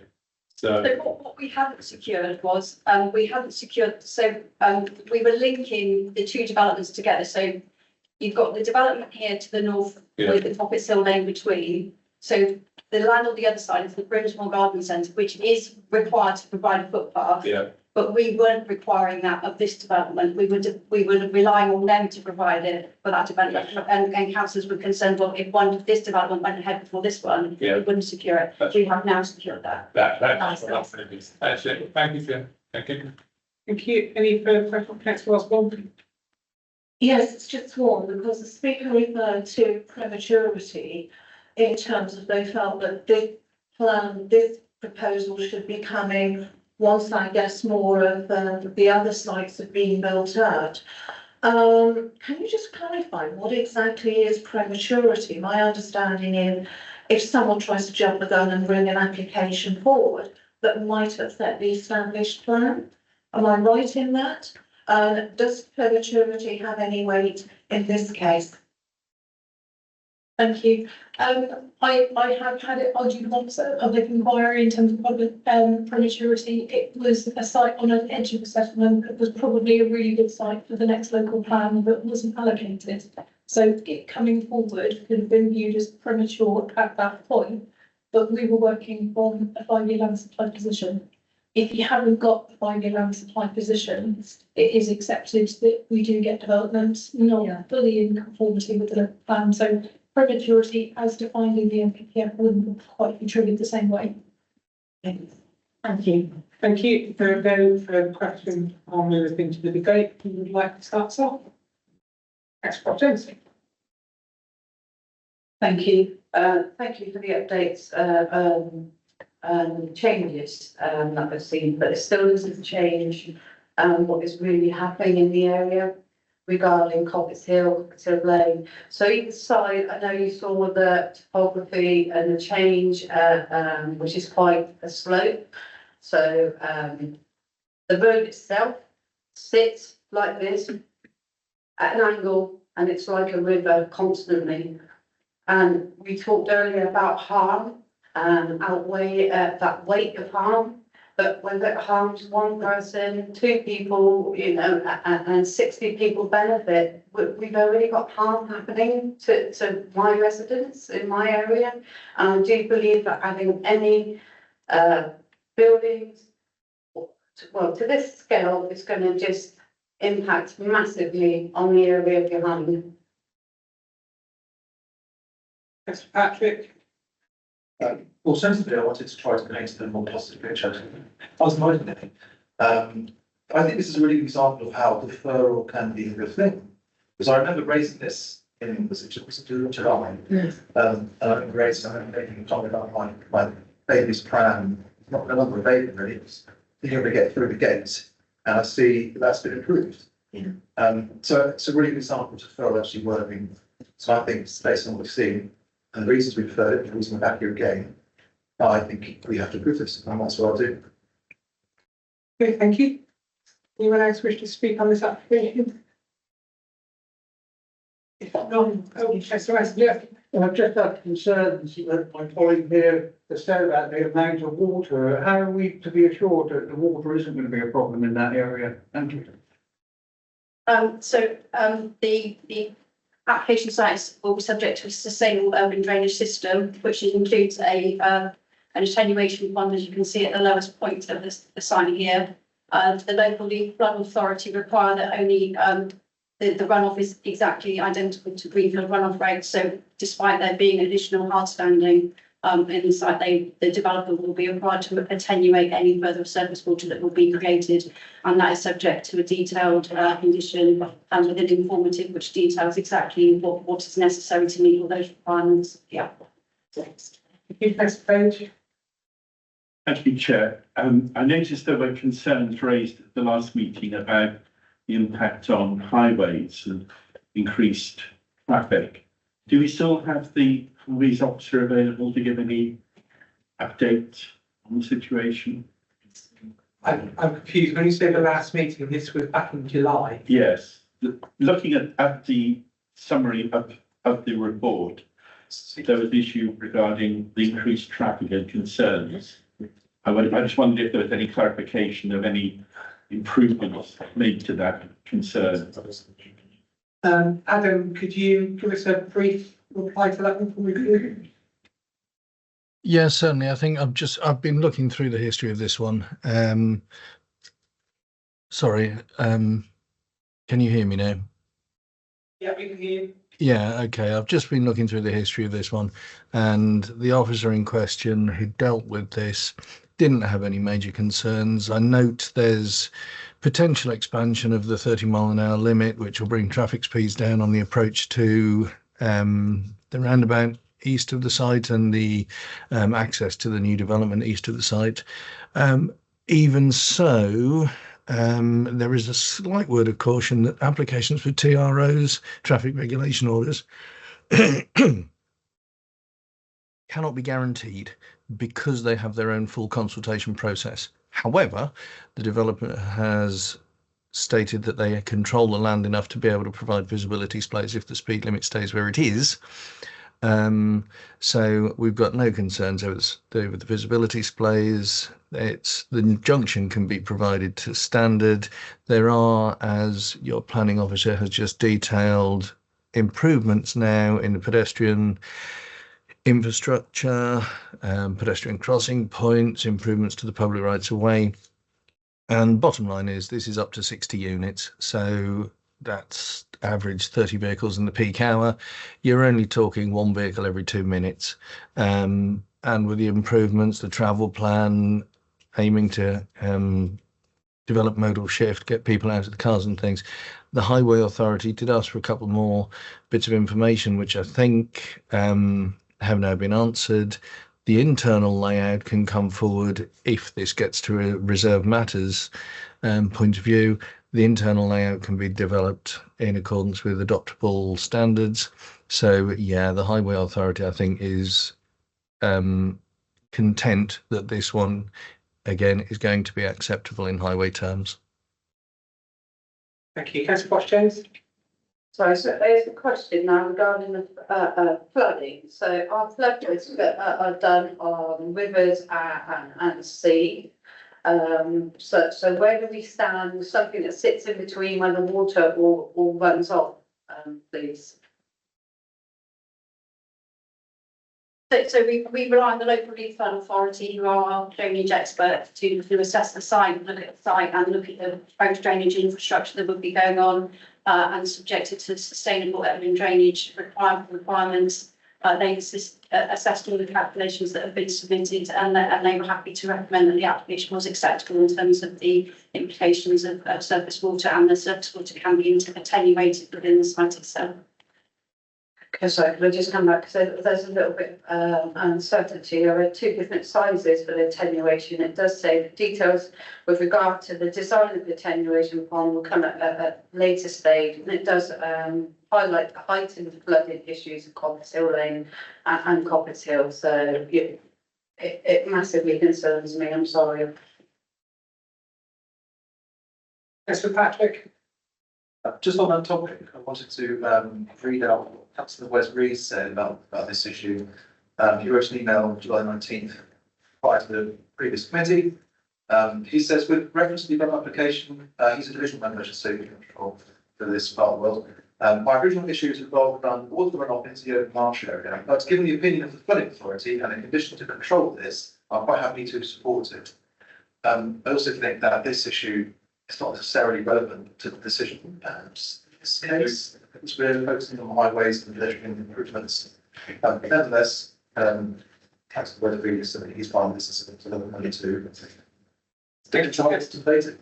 Thank you, Councillor Webb. If you finish the debate, I was going to propose that we accept the officer's report with the update we've had on the highway safety matters and footways. Thank you, Councillor Patrick. I'll happily second that, Chair. Okay, if no one else has anything they wish to add, there's a proposal on the table with the seconder. I will show of hands for all those in favour of that proposal.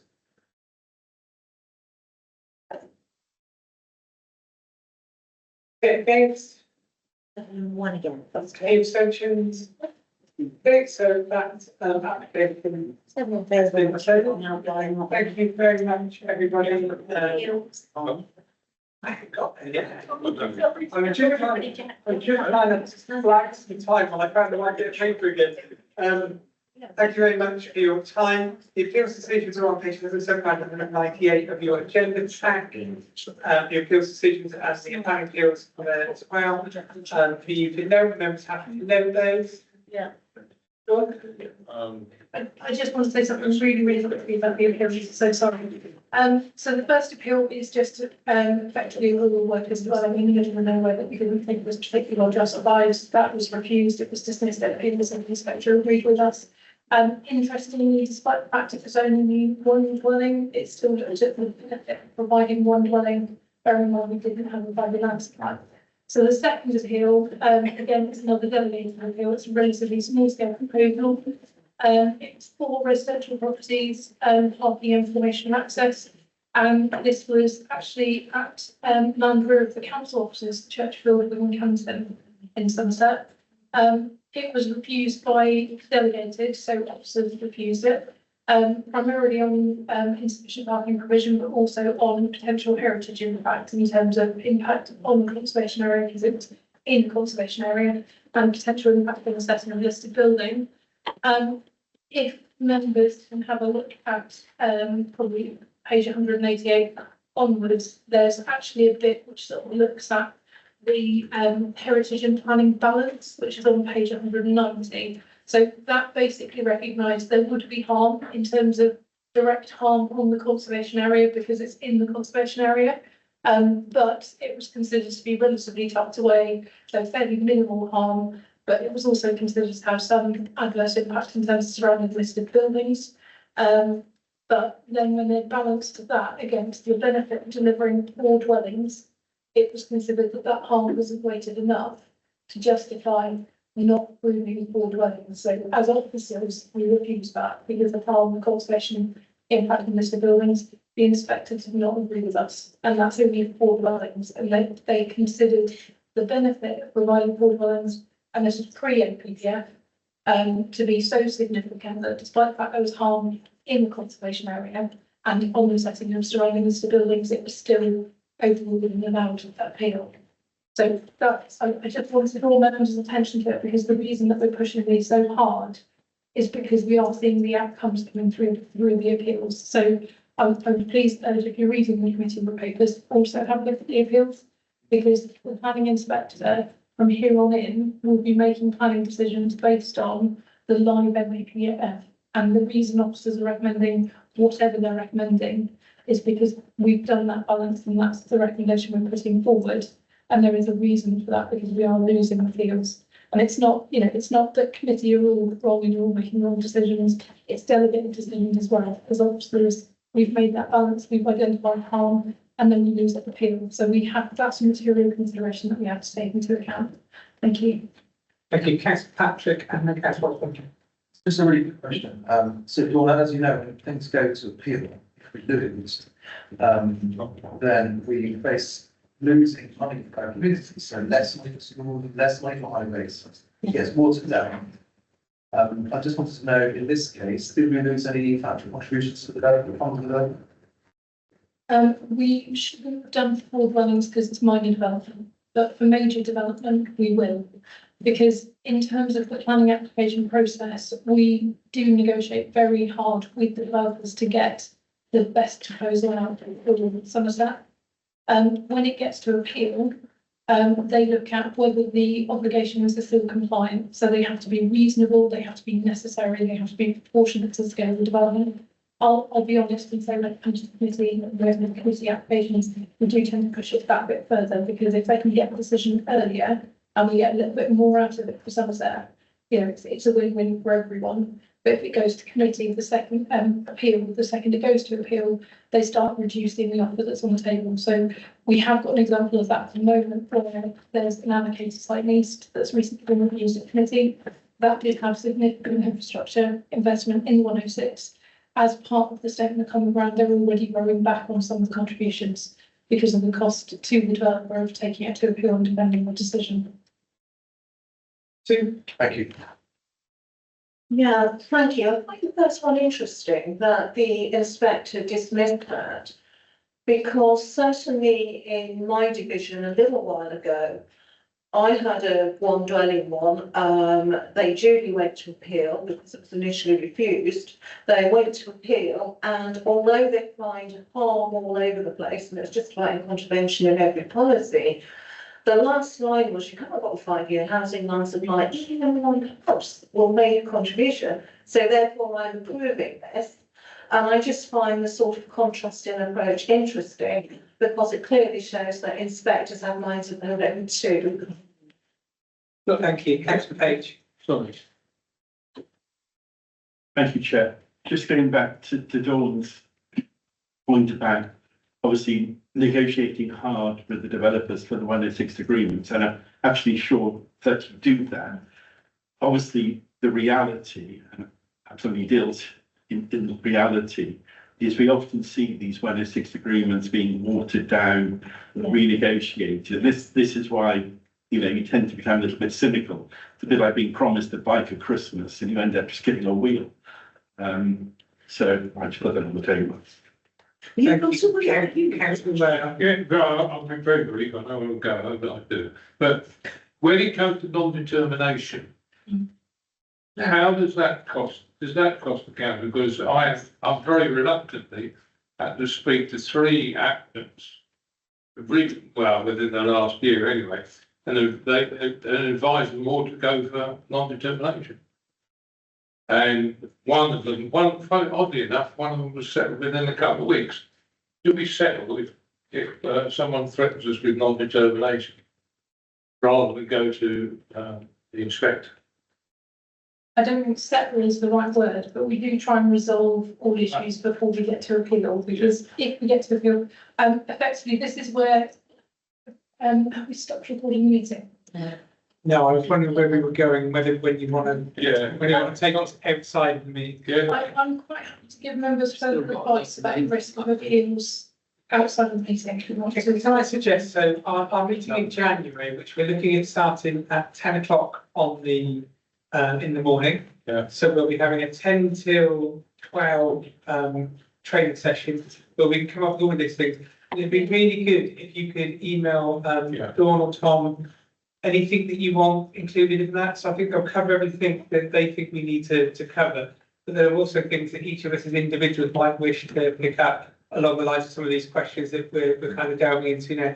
And it'll give the officers time to put something together as part of the training package for that. The idea of 10 to 12 is it 10 to 12, Dawn? Is that right? Yeah. Because our meeting's going to start at 2, and if I say we're going to finish training at 12, I guarantee we'll still be talking at 1, so that's going to at least give us an hour. It's an hour's break. The date of the next meeting's was 28th January. And if you can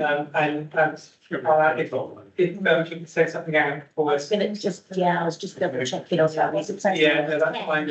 Yeah, so it's in our diary. And then it'll give everyone a chance for lunch. I'd love to say that someone's going to supply us with lunch, but I would advise you to bring your own to be on the safe side unless you're eating kind of anything.